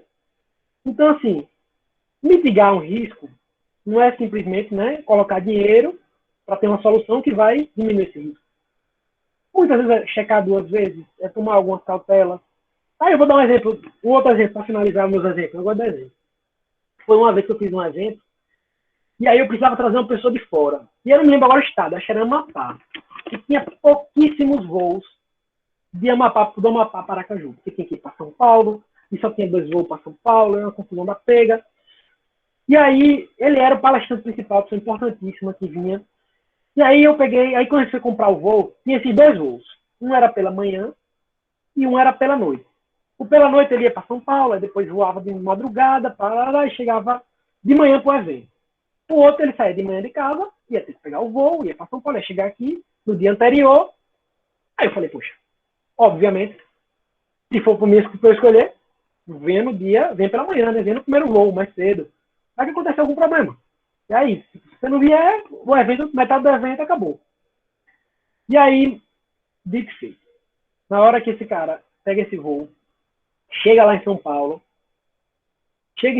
o voo dele foi cancelado. O voo que ele viria de São Paulo para Aracaju não teve um problema. Aí eu falei, meu Deus do céu, e agora? Moral da história. A gente pegou, colocou ele no voo para Maceió, e de Maceió pegou um ônibus para chegar em Aracaju a tempo do evento. E se tudo der errado, plano de contingência. A gente vai de carro e pega ele lá em Maceió. Ou bota ele para Salvador e pega ele em Salvador. Então, assim, a gente já tinha pensado o que a gente podia fazer caso tudo desse errado ali. O que a gente não podia era deixar ele lá. Então, assim, o nível de preocupação que a gente teve foi até assim, se ele perder esse voo de manhã, vou mandar uma mensagem para ele dando um bom dia, ver se ele está acordado. Então, assim, gente, mitigar o risco, a gente pode fazer de várias formas. Nem sempre vai envolver um gasto. Às vezes vai envolver uma proatividade, inclusive. Aí você vai falar, Felipe, mas aí como é que a gente decide? O que é que a gente faz com cada risco? Felipe, a Valtécia levantou aqui a mão. Oi, Valtécia, pode falar, pois não? Olá, professor Felipe, satisfação falar com você agora. Muito grata aí pela oportunidade, estou gostando demais aqui dessa nossa discussão sobre a questão de risco. Inclusive, eu até compartilhei aqui no chat, em texto, não sei se você está sendo... Alguém tem a oportunidade de ver, mas eu lembrei da obra Sociedade de Risco, né, uma obra muito famosa, um clássico, de um sociólogo alemão, e ajuda a nos compreender, né, em que imersão nós estamos, né, por exemplo, essa pandemia, o contexto da pandemia hoje, vivenciado na atual década, já foi uma realidade passada de outras décadas, né, então, na verdade, a gente está revivendo outras experiências com outros contornos, obviamente, né, mas assim, eu também pontuei lá no chat, no texto, que a gente não tem essa cultura, né, de se trabalhar o risco, né, a gente Por exemplo, existe uma grande probabilidade de, nesse contexto atual, alguém aqui perder um parente, né, um amigo, um familiar, nesse contexto de pandemia, né, e certamente também não estamos preparados para perder, né, um parente, um amigo, ou até um familiar próximo, né. Então, assim, essa questão de se trabalhar risco, eu acho uma temática, inclusive, muito interessante, porque a questão do risco, ela não está apenas estritamente ligada à questão empresarial, à questão financeira, né, mas à vida, né, porque a vida é um próprio risco, né, nós estamos permeados de riscos e oportunidades também, né, eu acho que a gente tem que olhar o risco, na verdade, eu até pontuei também lá no chat, o risco como uma grande oportunidade, né, porque ele nos dá indícios, né, o risco antes dele se consumar, e a maioria dessas falhas, vamos dizer assim, né, a falha e a oportunidade é algo muito complexo, mas a maioria dos riscos dá indícios para a gente, né, dá umas pistas, dá umas dicas, dá um sinal, né, não acontece assim. Então, grande parte, vamos dizer assim, desses riscos é por negligência, imperícia e imprudência, né, e tem a ver com a ação humana, né. Então, assim, eu falei aqui, na verdade, só para agregar um pouco para os colegas também e compartilhar um pouco dessa minha visão, né? Aí super indico essa obra, Sociedade do Risco, e também Vigiar e Punir, de Michel Foucault, né? Que a gente está nesse contexto de vigilância, né? De medo também, porque o medo faz parte dessa sociedade também, que cria o próprio risco e se autoalimenta, né? E aqui eu não estou querendo ser irresponsável com essa temática de risco, né? Risco existe em tudo. Tudo que a gente faz tem um risco, né? E a gente tem que ponderar essa questão. O próprio crime, né? É uma questão de risco também, né? Que o criminoso, não os crimes de sangue, mas os crimes relacionados a patrimônio, né? O criminoso, ele faz essa avaliação prévia, né? De custo-benefício, né? Então, é isso, era só essa minha contribuição, gratidão pelo espaço, muito bom seus slides, muito boa a discussão, e eu estou amando. Por nada, Vanessa. Obrigado a você pela contribuição, é como você disse, né, viver é reviver, né, a gente vive revivendo muitas coisas que acontecem, então por isso que é importante estar preparado, né, a gente ter esse conhecimento do passado, né, para poder se preparar para o futuro, como você bem disse, e essa questão que você falou que bastante interessante, que é verdade, né. Diz, inclusive, assim, que tem muitos crimes que são crimes de oportunidade, né? A maioria dos crimes. E a gente está falando de risco, e todo risco pode ter um impacto positivo, uma ameaça, né? Positivo, uma oportunidade, e negativo, uma ameaça. Né? Então, assim, muitos riscos são chamados de riscos de oportunidade, justamente isso. A pessoa enxerga ali naquele momento, né? Deu sopa, então vou ali. Então, assim, mas foi excelente a contribuição, e vou procurar essa obra, não conhecia, e quero sim conhecê-la para poder me aprofundar mais na temática. Muito obrigado. Obrigado pelos elogios também. E aí, pessoal, para a gente poder fazer essa mensuração, né, porque que queira ou quer não, a gestão de risco, como o Valter falou, a gente vive no risco e a gente gerencia risco, como eu disse, desde o começo, de forma consciente e inconsciente. A gestão de risco, ela tenta sistematizar o risco. A diferença é essa. Ela quer sistematizar e ela quer trabalhar a organização inteira em torno disso, né? Então, assim, uma outra ferramenta importantíssima, né? E aí eu trago meus amigos aqui do Matrix, né? Para poder mostrar a matriz de risco. Então, como é que você vai fazer essa análise agora? Meu Deus do céu. Tudo bem, eu tenho um monte de risco. Existe a probabilidade de acontecer, existe o impacto. É na matriz de risco que você vai fazer agora, vai ver quem é quem. E você vai ver se aquele risco tem uma probabilidade alta, tem impacto muito alto. Então, ele é um risco alto. Ou se ele é um risco com uma probabilidade baixa e um impacto baixo. É um risco muito baixo.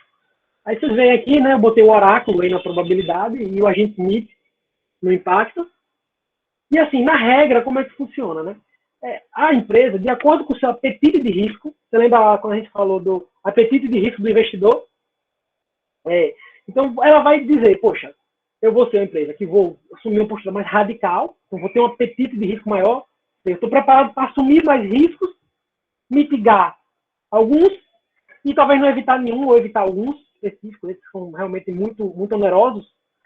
Então, assim, isso tudo depende da empresa. Se ela for mais conservadora, ela vai ter um apetite de risco menor. E assim, gente, a verdade é qual? Uma empresa mais conservadora, naturalmente, ela vai gastar mais para mitigar riscos, né? Porque ela vai ter uma preocupação maior, e ela vai deixar de aproveitar uma série de oportunidades, porque ela vai estar evitando riscos. Então, um fato. Da mesma forma, uma mais radical vai estar muito mais exposta, vai estar a tendência a assumir muito mais riscos, mas, por outro lado, ela vai tender a, teoricamente, né, ter mais oportunidades. Porque, como a gente falou, o risco ele pode trazer oportunidades e pode trazer ameaças. Pode trazer os dois também. Nada impede. Então, é isso. Às vezes, até evitar um risco vai contra a razão de ser da empresa. Por exemplo, como é que a empresa lá de energia nuclear, como é que ela vai evitar um dano nuclear?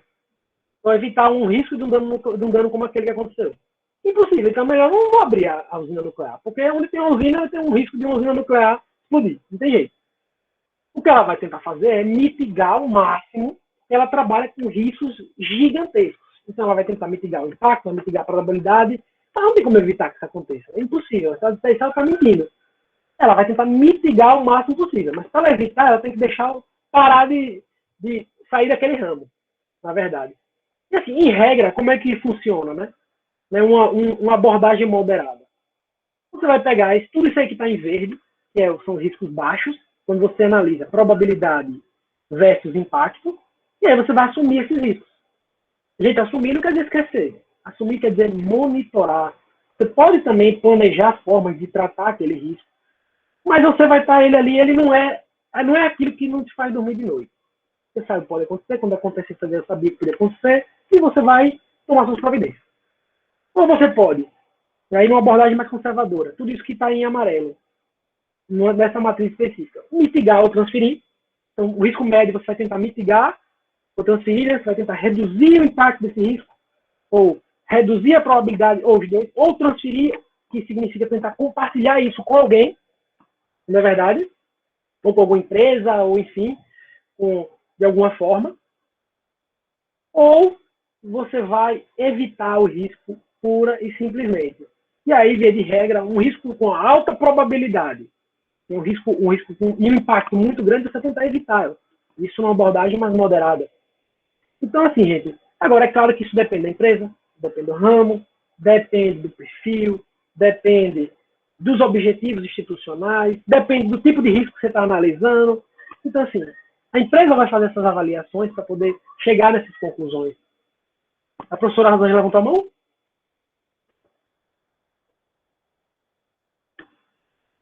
Você levantou a mão, professora? Levantei, desculpa, aqui estava sem áudio. A Valdécia fez uma pergunta interessante. Ela perguntou assim, como fazer essa avaliação de risco, né? Então, Walter, o que você vai fazer? Naquele ciclo que eu mostrei da análise quantitativa e qualitativa, então vocês vão fazer uma avaliação com os dados existentes para ver a probabilidade daquilo acontecer. Então, muitas vezes, quando vocês vão estar sentando lá a empresa, sentando lá a equipe do projeto, sentando lá a equipe do processo, sentando a alta administração, vocês vão avaliar, gente, quais são os riscos, né? Vocês vão fazer aquele brainstorm. O que já aconteceu quais são os riscos que a gente teme, né? Os impactos que a gente teme. E o que pode ocorrer que pode levar a esses impactos. E aí, assim, no primeiro momento, vai ser uma análise mais de, outras empresas passaram pelo quê? Ou a nossa empresa passou pelo quê? E aí você vai fazer uma análise muito mais qualitativa. E aí depois, essa análise, esse brainstorm, essa análise qualitativa, você vai tentar colocar isso em números. E aí existem ferramentas que vão trabalhar esse número para você avaliar qual é o impacto. Você vai colocar lá no nível matemático quanto é o impacto. No nível matemático, qual é a probabilidade. Então, existem ferramentas prontas já, Excel prontos, onde você consegue fatorar tudo isso para poder justamente analisar, fazer matrizes gigantescas, inclusive. Então, assim, aqui nesse caso específico, a gente tentou trabalhar uma matriz mais simples. Então, tem uma probabilidade de 90% de acontecer. Tem matriz que você vai ver, bem mais simples ainda, que vai dizer assim só. A probabilidade é rara, acontece média e alta. E aí, o impacto. Pequeno, médio e grande. Então, assim, a matriz vai depender muito da maturidade do que está se tratando, né? E aí, as avaliações vão ser de acordo com isso, com aquele conhecimento que você tem sobre aquele risco. Um conhecimento possível. Então, assim, não adianta aquele negócio, aquele sonho mirabolante. Eu vou conhecer todos os da instituição, eu vou ter uma noção na ponta do lápis das probabilidades de impacto. Não, gente. Isso vai se trabalhar muito com estimativas e com o amadurecimento do processo, o monitoramento. Aí é que com as revisões, você vai começar a dizer, poxa, gente, um risco que a gente falou que era alto, na verdade, ou que tem uma probabilidade alta, na verdade é uma probabilidade baixíssima. A gente se equivocou. Isso a gente constatou como? Na prática. Você constatou no mercado. Então, assim, isso depende muito, sabe, Valtécia? Mas, assim, basicamente, o primeiro passo é sentar com sua equipe para poder discutir os possíveis riscos e ver o que existe de informação possível para poder fazer essas avaliações. E aí, depois, usar a ferramenta de mercado, ou os Excel, ou o que existe para poder mensurar isso de forma numérica e aí poder ter essa noção de onde exatamente esse risco se encontra. Professora, a senhora levanta a mão? E veja, que interessante, essa tua matriz, eu estou vendo ela aqui, sabe? Nós temos um autor americano, que é Ansoff, e ele desenvolveu uma matriz, uma matriz de risco para você mapear a oportunidade de mercado. A empresa quer crescer, ok, ela quer ir para outros mercados, beleza, mas nós precisamos mapear o risco. A gente tem que olhar esse mercado, o como que ele é atrativo, olha para o mercado e eu olho para a minha empresa, e eu faço essa avaliação. E aí ela me dá também essas mesmas cores, evitar, mitigar, no caso aqui, evitar o investimento cauteloso, o amarelo, ou o investimento salutar, que é o verdinho, no caso, você assumir aqui. E é bem interessante, e aí mostra para a empresa se será viável ou não ir para esse mercado.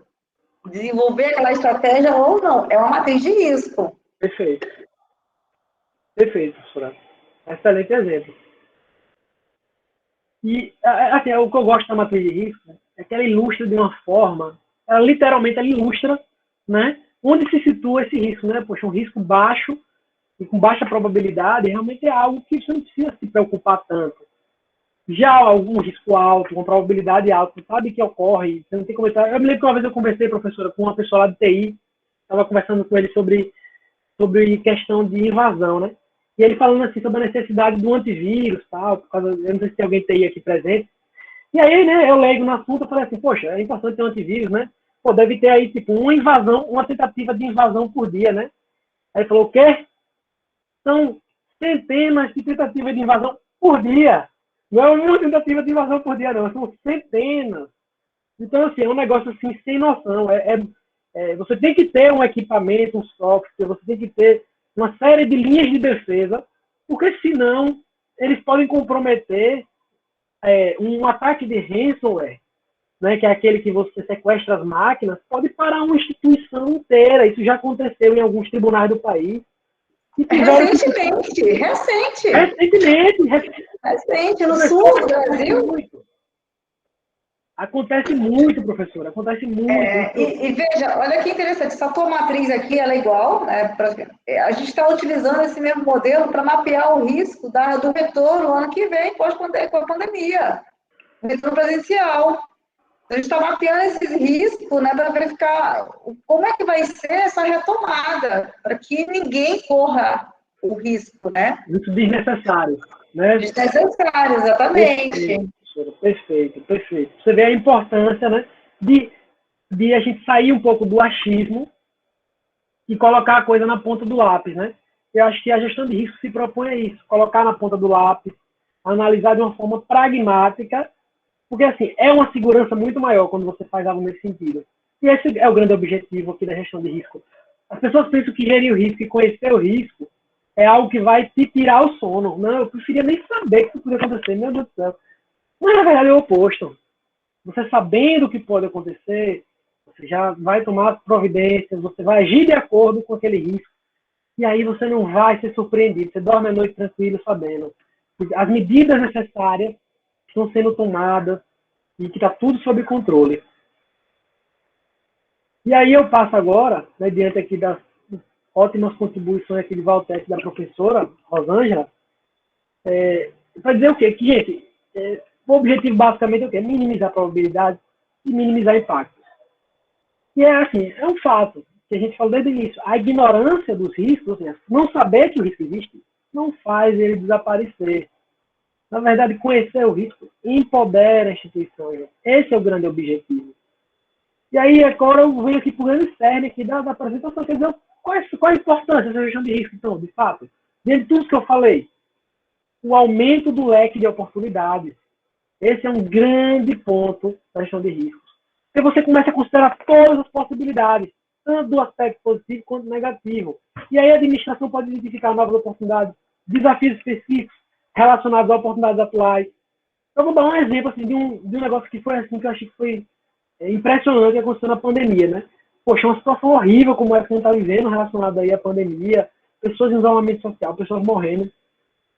E assim, um risco imenso. Mas muitas instituições, quando a pandemia iniciou, perceberam um grande risco atual. Gente, se as empresas, se as instituições fecharem, e a gente não puder ter o contato das pessoas, como várias instituições vão funcionar? E aí, com esse risco em mente, de gente vão ficar muito tempo parado, as oportunidades também surgiram, porque aquelas pessoas que buscavam virtualizar, de trazer uma modernização para vários órgãos públicos, conseguiram, assim, acho que avançar 100 anos em 6 meses. Por quê? Porque conseguiam trazer uma série de benefícios da virtualização para os órgãos públicos, essa modernização. Aproveitou um momento que era necessário trazer essas ferramentas. E aí, um grande problema ali se tornou uma oportunidade nesse sentido, de modernizar. E essas modernizações não voltam mais. A partir do momento que o cidadão tomou um gosto por essas modernizações, a partir do momento que as pessoas começaram a utilizar isso, essas coisas não voltam mais. Eu dou um exemplo assim do tribunal que é bem interessante, que é a própria audiência por videoconferência. Quando uma audiência por videoconferência começou a acontecer, gente, era coisa de matéria assim, jornalística. E hoje, assim, são audiências por videoconferência acontecendo diariamente, inúmeras audiências de pessoas. Olha que loucura, uma pessoa no Japão, uma pessoa no Brasil, uma pessoa na Alemanha e uma pessoa em Portugal.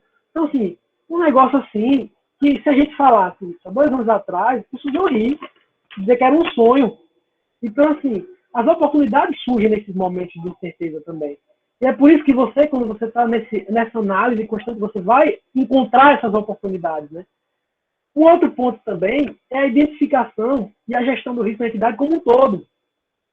Você quer falar, professora? A Maria Rita, ela perguntando se enxergar essas oportunidades é questão de prática, ou experiência, ou de talento. Assim, Maria, vamos lá. Pense bem. Na prática, no dia a dia, e aí eu vou chegar lá já logo sobre o dia a dia, mas eu vou antecipar um pouquinho o que você falou. No dia a dia, a gente está numa empresa, a gente está na organização, rapaz, a gente está querendo fazer o negócio funcionar, só. A verdade é essa, está todo mundo tentando fazer o negócio andar. É muito difícil, né, a gente chegar lá e falar, vou pensar, vou fazer um planejamento, vou fazer isso, vou fazer aquilo. Mas assim, a prática, a tendência das pessoas é ser engolido pelo dia a dia. Então, o dia a dia é o quê? Vai chegando, vou fazendo, vai chegando, vou fazendo, vai chegando, vou fazendo. Então, não é uma questão de talento, mas pense, se você quando você sistematiza essa forma de pensar, gente, porque isso é um processo. Então, é um processo que vai continuar acontecendo, vai acontecer constantemente. Você vai chegar e vai dizer, gente, estamos numa pandemia. Vamos lá, você não sabia que a pandemia ia acontecer, né? Aí aconteceu, poxa. Mas agora é um fato. A pandemia chegou, isolamento social. E aí você vai fazer agora uma análise, no contexto. Gente, estamos agora fechados enquanto empresa, ou enquanto órgão público, em Constituição. Gente, se a gente tiver que ficar fechado por um ano, se a gente não puder atender ninguém por um ano, vou dar exemplo judiciário, se a gente não puder fazer uma audiência por um ano, o que a gente vai fazer? Como é que a gente vai funcionar? E bem assim é com vários outros órgãos, várias outras instituições, várias outras empresas. Gente, se eu não conseguir atender meu cliente, como é que eu vou fazer se ele não conseguir ir para minha loja? E é nessa hora que você vai pensar. Aí você vai pensar, poxa, se isso perdurar por 3 meses, eu vou perder, é um risco muito alto que eu vou estar correndo aqui, meu Deus. Então, como é que eu posso aproveitar, então, e mitigar esse risco? Eu vou agora para o WhatsApp. Eu vou vender por WhatsApp, eu vou abrir uma lojinha no WhatsApp, eu vou abrir uma lojinha no Instagram, eu vou entregar na casa do meu cliente, que era coisa que eu não fazia. Então, assim, no órgão público, como é que eu posso desenvolver tecnologia para poder conseguir se isso durar um ano? Porque vamos lá, se a pessoa pensar, vai durar um mês, talvez, estou resolvendo hoje. Hoje não vale a pena, talvez, fazer esse investimento para ter a videoconferência. Mas se você analisa, meu Deus, e se isso durar 1 ano? Se isso durar 2 anos? Como é que vai funcionar? Aí você começa o investimento hoje já, para ter aquilo ali na frente. Então, assim, quando você está sempre pensando e repensando sobre isso, então a tendência é você enxergar esse ponto. É claro que uma pessoa que vai ter mais know-how, ela vai ter esses insights, né? Vai chegar esse negócio mais rápido para eles, gente. E aí, se for assim, se for assado, então vamos pensar, vamos mitigar, vamos tratar esse risco de uma outra forma. Mas, assim, o objetivo, o X da questão é qual? É que se você está pensando todo dia no seu dia a dia, você é uma empresa e está lá sem poder abrir sua porta, você está pensando, meu Deus, o que é que eu faço hoje? O que é que eu faço hoje? O que é que eu faço hoje? Aquelas oportunidades de desenvolver alternativas que não são instantâneas, que demoram um pouco, você vai deixar de aproveitar. E aí você vai pegar, mas um dia você vai para o WhatsApp. Mas quando você for para o WhatsApp, por exemplo, todos os seus concorrentes já estão no WhatsApp. Então você, na verdade, não é nem mais um diferencial seu, é uma sobrevivência sua, porque todo mundo está fazendo, só você não faz. Então, assim, eu acho que o grande diferencial está aí. Alguém tem mais uma pergunta? Sou eu, professor Felipe Valtécia. Você falou aí quanto à questão do desenvolver alternativas, né? Eu achei muito relevante esse seu ponto aí, principalmente no que se diz respeito quando você tratou aí do Poder Judiciário, né? Na verdade, o Poder Judiciário, assim como os demais poderes, tiveram que se reinventar, né? E desenvolver novas alternativas. E eu acredito que a pandemia, né, e aí com respeito, claro, e me solidarizando a todas as pessoas que perderam seus parentes, seus familiares, mas a pandemia trouxe algo positivo também, entende? Como a gente está trabalhando com a questão do risco, e o risco envolve oportunidades e ameaças, obviamente, não está dissociado, mas estão interconectados, né, mas a questão da pandemia e refletindo nos órgãos públicos, assim como nos órgãos privados, né, as empresas como um todo, tiveram que se reinventar, tiveram que desenvolver novas alternativas, né, quem sobrevive são os fortes, né, isso aí é um conhecimento, inclusive, da biologia de Darwin, né, e também é muito aplicado à administração pública, né, e à administração privada, mas o fato é que houve uma economia, né, considerável com relação aos custos, né, de manutenção da empresa, inclusive algumas empresas não estão querendo nem voltar como era,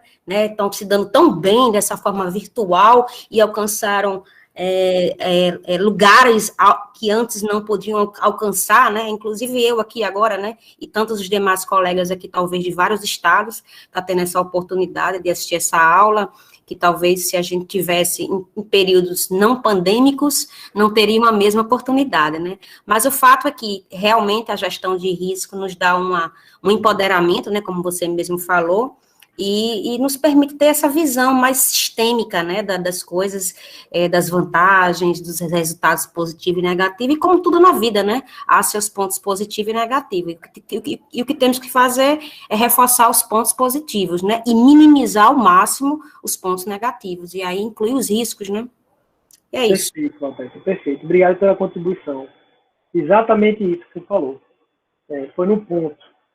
E aí, seguindo alguns outros pontos relacionados à importância, aí contextualizando com o que o Valtécia disse, a identificação e gestão dos riscos na entidade como um todo, né? Tem que ser uma cultura.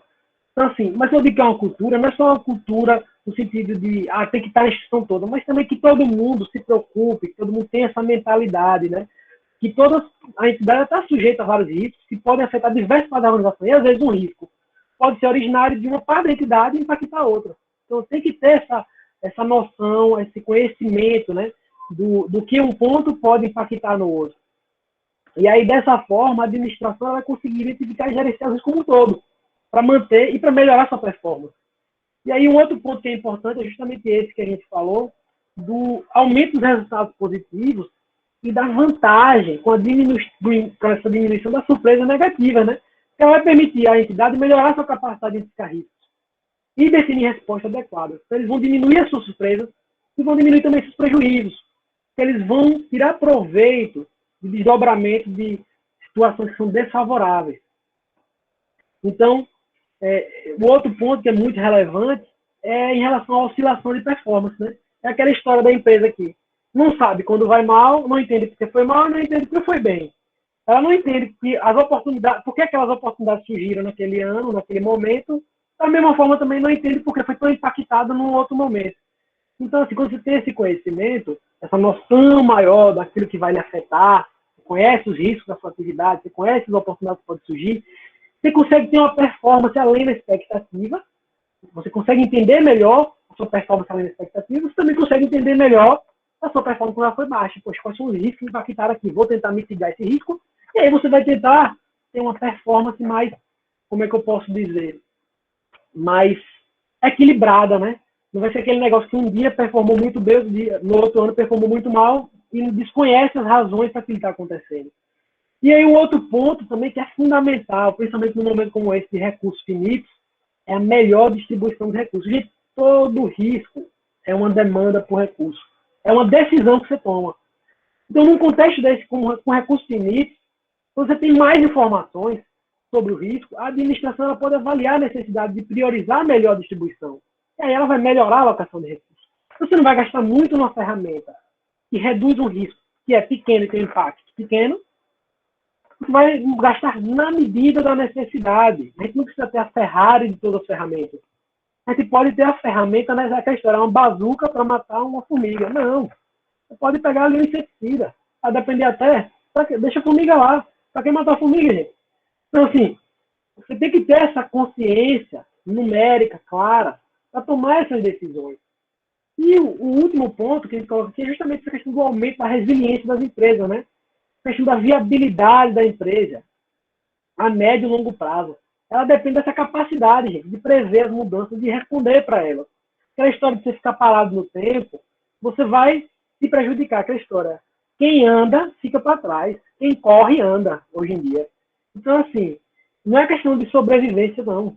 É você também poder evoluir e prosperar. Então, você tem que ter essa noção. Isso que eu falei no WhatsApp. O senhor estava analisando isso e falou, poxa, e se eu ficar 3 meses assim, como é que eu vou agir? Eu estou lascado. Então, eu vou começar a desenvolver o WhatsApp agora. Vou começar a trazer um bot para a minha empresa de WhatsApp. Eu vou começar a desenvolver um atendimento nesse sentido. E assim foi. E assim vai. E muitas empresas conseguiram até melhorar a sua situação. Porque é aquela história. É aquele Forrest Gump, né? Você lembra Forrest Gump? Forrest Gump, ele abriu uma empresa de camarão e aí ele tinha um navio que pescava, pesqueiro, né? E aí, não sei se você lembra desse filme. E aí é engraçado, que tipo, ele ia pescar o camarão e ele não conseguia pescar camarão. Ele falou, pô, não tem noção nenhuma, não sei como pescar direito. Via lá vários navios pesqueiros próximos dele, que tinham muito mais conhecimento, muito mais know-how. Mas e aí, por conta de uma tsunami, vários desses navios quebraram, né, foram destruídos e o dele ficou. E aí, se você é o único que fica, você só tinha ele para pegar o camarão todo do oceano. Então, você tem muito mais camarão, é muito mais fácil pegar o camarão, né? Então, basicamente é isso. É você ter essa noção, você já explorar essas oportunidades de imediato, então você sai na frente. E aí é uma pergunta interessante, gente, quem fala. E agrega valor? Agrega valor? A gestão de risco agrega valor? Aí eu trouxe um podcast aqui, né? Eu estava assistindo podcast, eu gosto de assistir podcast assim, às vezes que eu estou fazendo alguma coisa, né? Mas não sei se todo mundo gosta de fazer isso. E aí, quando eu ouvi uma palavra gestão de risco, eu falei, eu vou levar isso para a palestra, porque achei muito interessante pelo contexto como foi abordado. E aí, eu não sei se vai ter som, professora. Se não tiver som, a senhora me avisa. Avisa sim. Só um instantinho. Eu vou chegar lá no tempo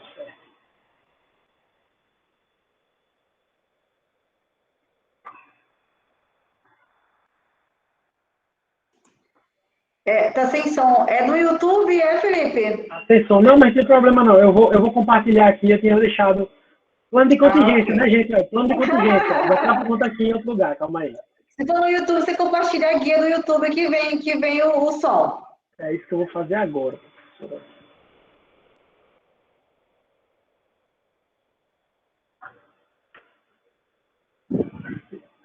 Eu não posso falar e não praticar, né, gente?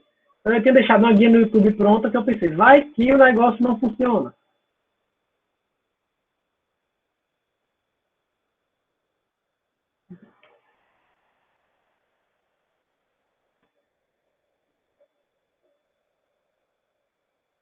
Vamos lá.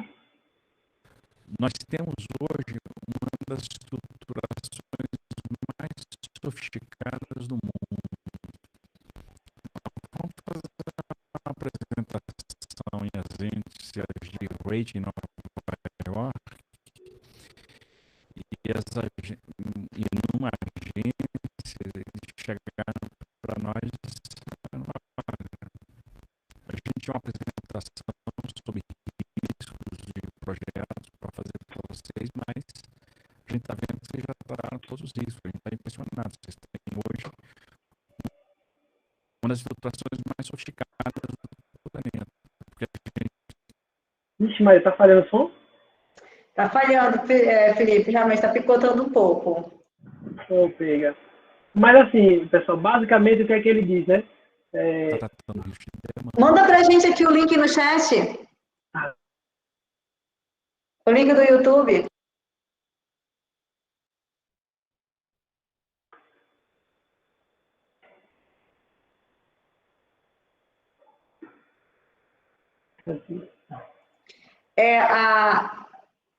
Acho que ele se contextualiza para a gente, manda ele para a gente aqui. Pronto, num minuto, 1 hora, na 1 hora, 32 minutos e 9 segundos até 1 hora e 33 minutos. É 1 minuto que ele fala sobre isso. E o que é que ele diz basicamente, né? Ele fala que quando ele foi nas agências de investimento no exterior para poder apresentar determinadas oportunidades de investimento no Brasil, o que foi que aí o pessoal das agências financeiras falaram que iam precisar fazer determinados investimentos, iam fazer uma apresentação de riscos para que eles pudessem justamente poder melhorar a apresentação deles. Né? Mas quando assistiram a apresentação, eles perceberam que eles tinham uma estrutura de gerenciamento de risco das mais avançadas do mundo. E aí ele fala sobre os tipos de risco que ele estava prevendo. Ele estava prevendo risco de fluxo cambial, dentre outras formas de risco que podiam existir naquele tipo de negócio, né? Um negócio de alta monta. Então, assim, é bem interessante essa... É um minutinho ele falando sobre isso, mas assim, é uma fala tão interessante para quem se preocupa com a gestão de risco.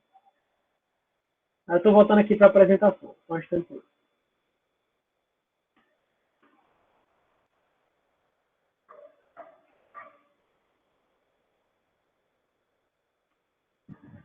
Mas assim, é bem interessante a colocação do ministro nesse sentido. E como funciona, né? Como o risco funciona na prática e como as empresas que investem, né, que buscam investimentos nos países, o que é que elas buscam para poder fazer esses investimentos, né? É bem interessante. E aí fala dos tipos de risco desse tipo de negócio, bem interessante. Mas aí, ainda adiante, mas pessoal, eu falei, assim, que Nelson gosta de dizer sempre, né? Não adianta também eu ser vendedor de Telex Free. Eu não posso chegar aqui e dizer só as coisas boas, né? E não tem nada de ruim. Existem problemas na gestão de risco. Existem. E aí eu vou dar alguns exemplos. O excesso de burocracia.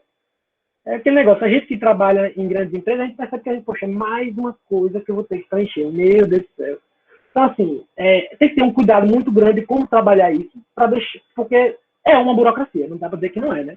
Então, a gente tem que ter essa cautela em como tratar essa burocracia, para não virar mais uma burocracia. E segundo problema, vou fazer pro forma.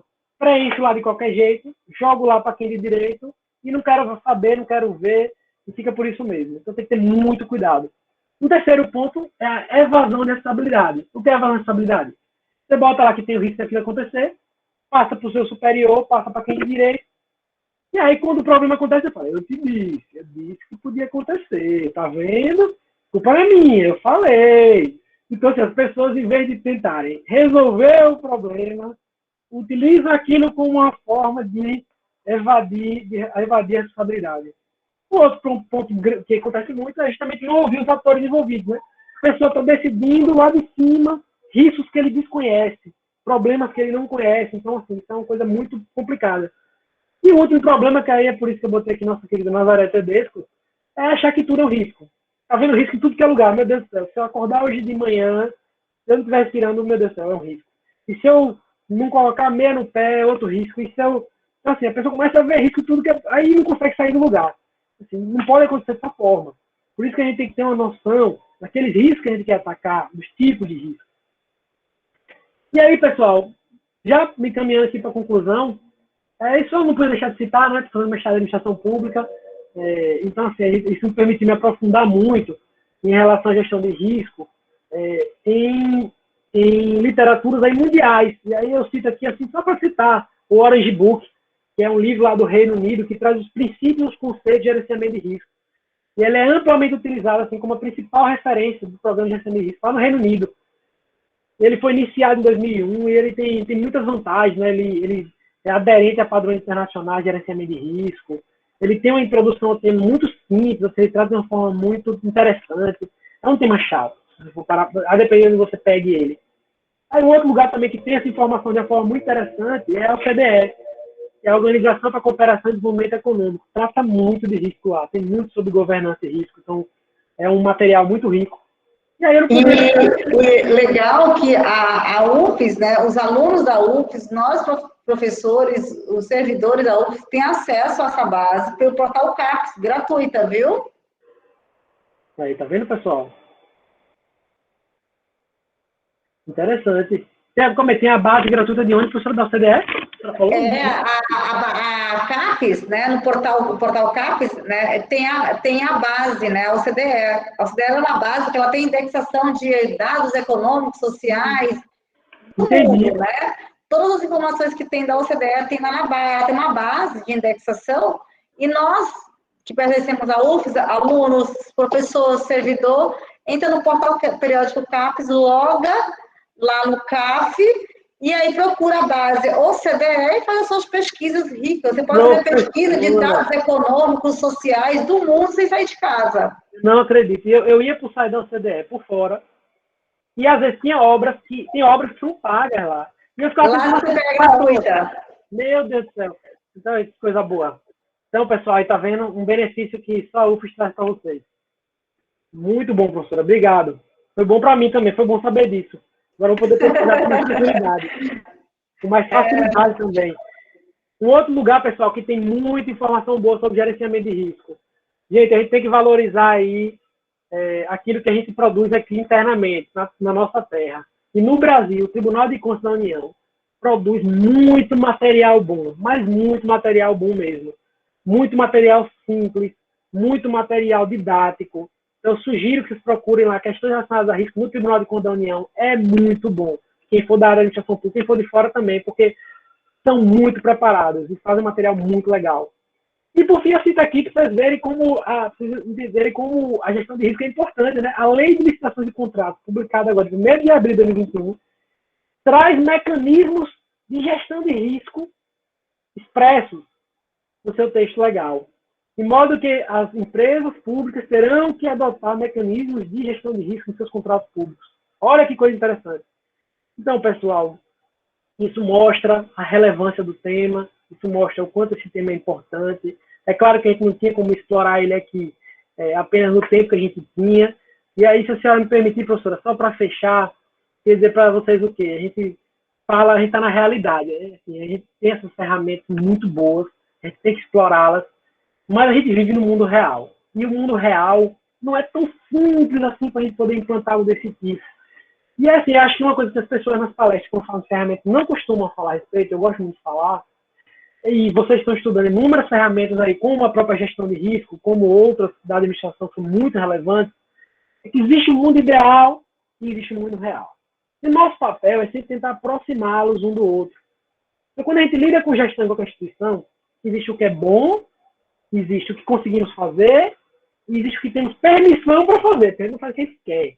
Então, raramente as pessoas estão alinhadas. E para isso, então, para a gente poder trazer uma ferramenta como essa Constituição, ela precisa fazer muito sentido. Então, não pode ser mais uma coisa para as pessoas fazerem, em vez de estar fazendo o que deveria estar fazendo, em vez de estar trabalhando. A instituição, a gestão, colaboradores, tem que ver valor na ferramenta. E aí tem uma coisa que um amigo, que o pessoal gosta muito de dizer, né? Que é a tática do Jack. É mundialmente conhecido, né? Uma pessoa que tem uma habilidade com a faca como ninguém, uma pessoa que corta muito. Jack, mundialmente conhecido. Não sei se alguém conhece Jack. Jack o açougueiro, gente. Gente, quando vocês forem... É por partes. Vamos por partes, gente. Eu sempre falo, é igual o Jack, por partes. Vamos por partes. A gente não precisa fazer tudo de uma vez só. Não existe isso. Faça no seu setor, faça na sua casa, aplique a ferramenta, aprenda a usar ela e traga valor através da ferramenta. Primeiro vem o valor, depois você traz a ferramenta. Você não pode simplesmente querer mostrar a maravilha do mundo que é e mostrar o trabalho que é para aquilo ali acontecer e não mostrar o valor dela claramente. Então, quando as pessoas veem o valor, as pessoas compram a ferramenta. Não vem, primeiro vê o valor, depois compra a ferramenta. Não compra a ferramenta e depois vê o valor. É muito difícil conseguir isso. Então a gente tem que trabalhar no mundo real. Vamos por partes. E o segundo, esse aí é que eu coloquei como VC, né? Sabe aquele cara que sempre quer te empurrar alguma coisa para melhorar sua performance, esse sujeito que vive pelos cantos, vive ali nos meandros da vida, é aquele produto que vai resolver todos os seus problemas, que diz que depois que as pessoas consomem, elas sempre voltam. Aquele cara que vicia seus usuários, é aquele cara que vicia nos benefícios da ferramenta. Então, você tem que ser aquele cara que é um negociante de boas ferramentas, pessoal. Os benefícios tem que superar o trabalho para implementar uma ferramenta. Então, você tem que chegar lá e trazer aquela ferramenta e dizer, olha que é bom. Você tem um problema, um gestor, por exemplo, decidir, a depender de como é o contexto da decisão, é muito difícil. A pessoa fica muito tenso a decisão, quem está no topo. E quando você traz uma ferramenta como essa e deixa a pessoa poder decidir de uma forma mais pragmática, com base em números, com base em impactos, com base em probabilidades, a pessoa vai se sentir muito melhor para poder decidir daquela forma. Então, você tem que chegar lá e dizer, tem um negocinho aqui que vai resolver seus problemas, né? Aí, pronto, quando a pessoa começa a usar, a pessoa vai dizer, meu Deus, eu quero que todo mundo faça isso, porque essa é a melhor coisa do mundo. Então, assim, a gente tem que ter essa preocupação em mostrar o valor da ferramenta para que a pessoa comece a usar. E uma vez usando, uma vez vendo os valores, que a gente falou no começo, por parte, aí elas vão começar a disseminar pela instituição. E aí sim você consegue trazer essa cultura e trazer isso para a sua instituição como um todo. E aí, pessoal, basicamente era isso que eu queria tratar para vocês. Me agradecer a presença de todos, agradecer a presença dos amigos aí que vieram assistir, os colegas de mestrado e aos alunos que estão aqui nessa palestra até às 9 horas da noite. Estou aqui à disposição, se quiserem conversar um pouco mais e o que for preciso, professor. E agradeço mais uma vez a oportunidade de aprender qualquer coisa. E é isso. Passo a palavra para a senhora e se alguém quiser conversar mais sobre o assunto, estamos aqui. Nossa, show, Felipe. A galera aqui no chat, aqui, todo mundo... O Davidson, você arrasou, apresentação perfeita, a galera, a Laí, Jadson, a galera estava o tempo todo aqui elogiando no chat. É maravilhoso. Olha, veja, nós estamos sexta-feira hoje, agora 9 da noite, a galera aqui conosco aqui, trocando conhecimento, né? Maravilhoso, foi excelente. Trouxe de uma forma simples, objetiva e compreensível sobre gestão de risco. Agora, que nem você falou para a Laí, foi um supletivo de gestão de risco hoje aqui. Obrigado. Perfeito. Obrigado. Alguém quer fazer alguma contribuição, mais alguma pergunta? Só gratidão, professora Rosângela. Aqui é Valtécia de Natal. Oi, Valtécia, obrigada pela presença. Obrigada, Esdra. Esdra, se eu não me engano, acho que ele é do Tribunal de Contas aqui do Estado, se eu não me engano. Não tenho certeza. Confere aí no chat para a gente, Esdra. Acho que ele é do Tribunal de Contas do Estado. Tem uma galera de pública aqui, olha isso mesmo, né? Excelente, perfeito, perfeito.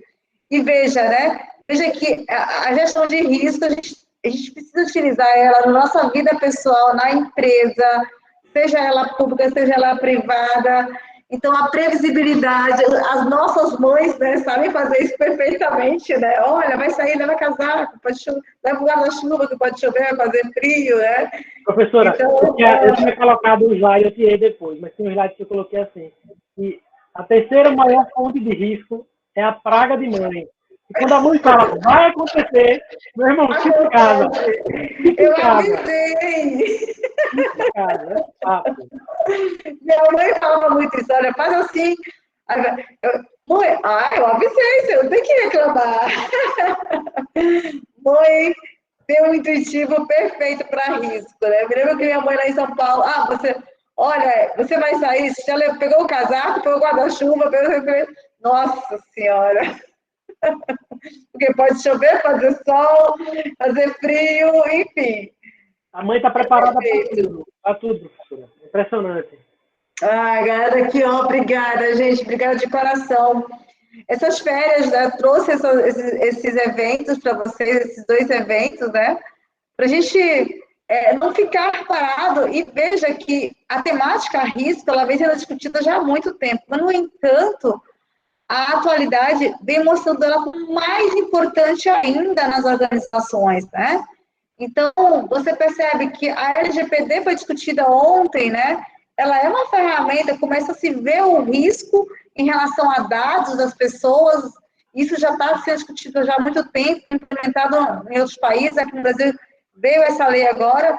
Veja, ela é também uma previsão para que evite, né, o dano às pessoas, né? Cisne, eu vou combinar com eles, as duas, né? As duas merecem bis, né? A galera gostou muito das palestras, a gente vai combinar com eles, a gente fazer uma reprise. O melhor momento para vocês, né? Olha aí, sobre compliance, isso mesmo, Valtécia, fazendo pensar em uma página de compliance aqui, inclusive nosso estado tem eu acho que está com a lei, né, que as empresas precisam seguir, né, as regras, né, do compliance, né, do estado de Sergipe. Então, veja que a gestão de risco hoje está sendo muito discutida, é importantíssima essa mitigação, até porque tudo gera custo para uma empresa. Esse custo não é só financeiro, ele pode ser um custo também de um servidor, de um funcionário também, custo humano, custo financeiro. Gente, é impressionante como isso, de fato, né, cada vez mais está sendo importante para as organizações. Né? É verdade, professora. É verdade. E veja você, né? Você é da área, sabe disso dentro da administração pública. É verdade, professora.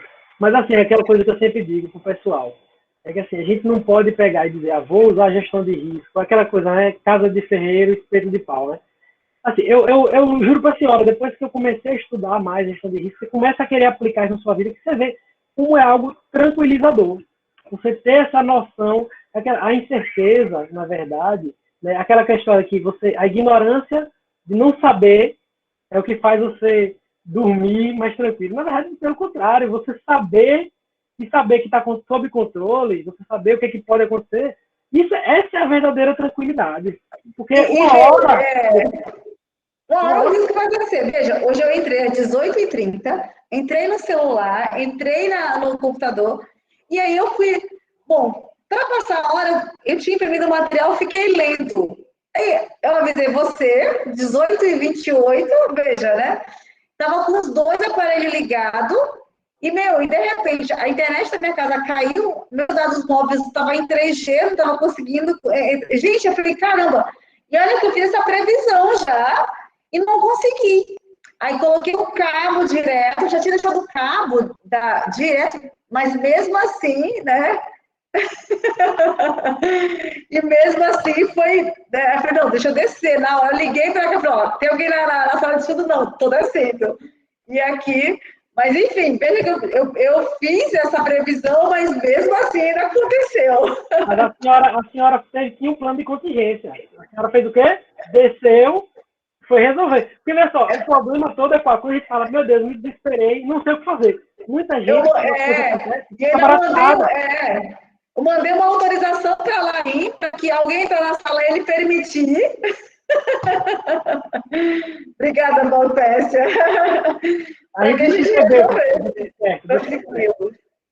A senhora foi mega eficiente, professora Rosângela, porque eu tinha acabado de ler essa mensagem no Hotmail, dizendo que a gente iria começar um pouquinho mais tarde, né? Ao invés de 7h15. E eu já tinha entrado 7h20, né? Então não perdi tanto.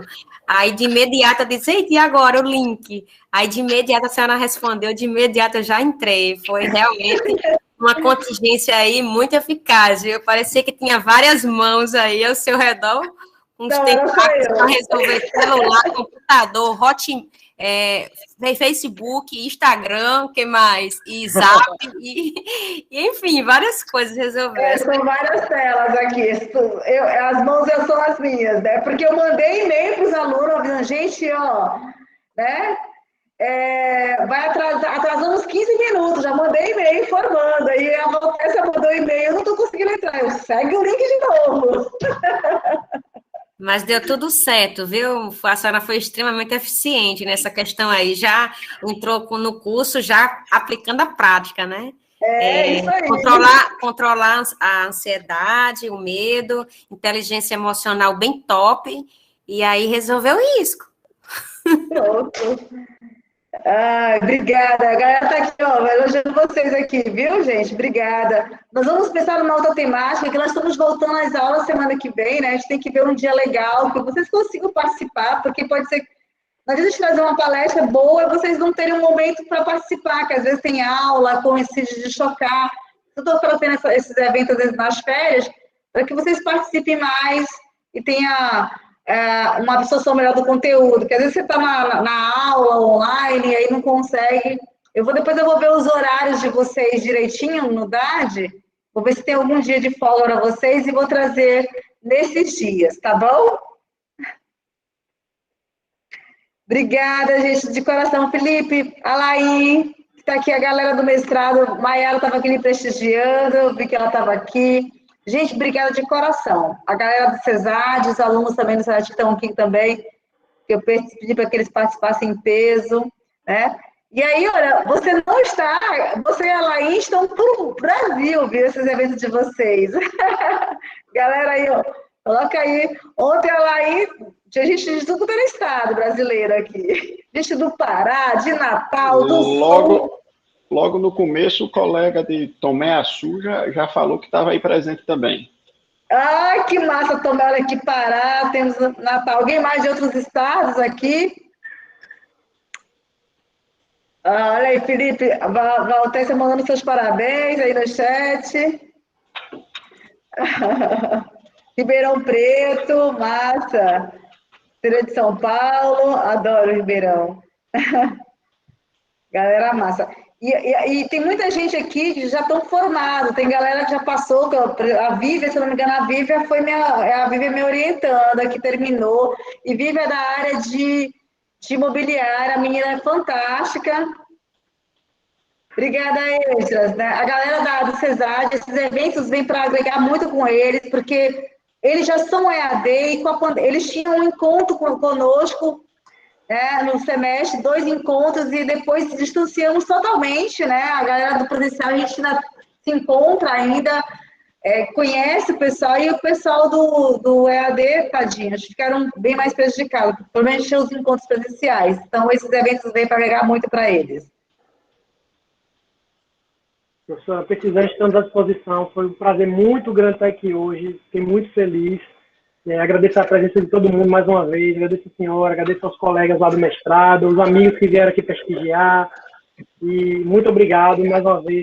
Uma boa noite aí para todo mundo. Boa noite, gente. Bom fim de semana. Fiquem com Deus, tá? Tchau, tchau. Thalita aqui.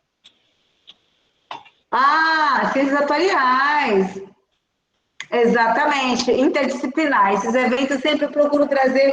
Ontem a gente tinha gente de tudo quanto era área, tinha odontólogo, porque como é LGPD, todo mundo tá com medo, né? Boa noite, gente. Fiquem com Deus, tá? Bom fim de semana. Tchau, tchau. Tchau, Boa Felipe. noite. Obrigada mais uma vez. Boa Parabéns. noite, Alain. Valeu, até mais. Vocês foram shows, eu já sabia disso. Parabéns, Felipe. Tchau, tchau. Um abraço. Deus abençoe, Deus abençoe. Amém.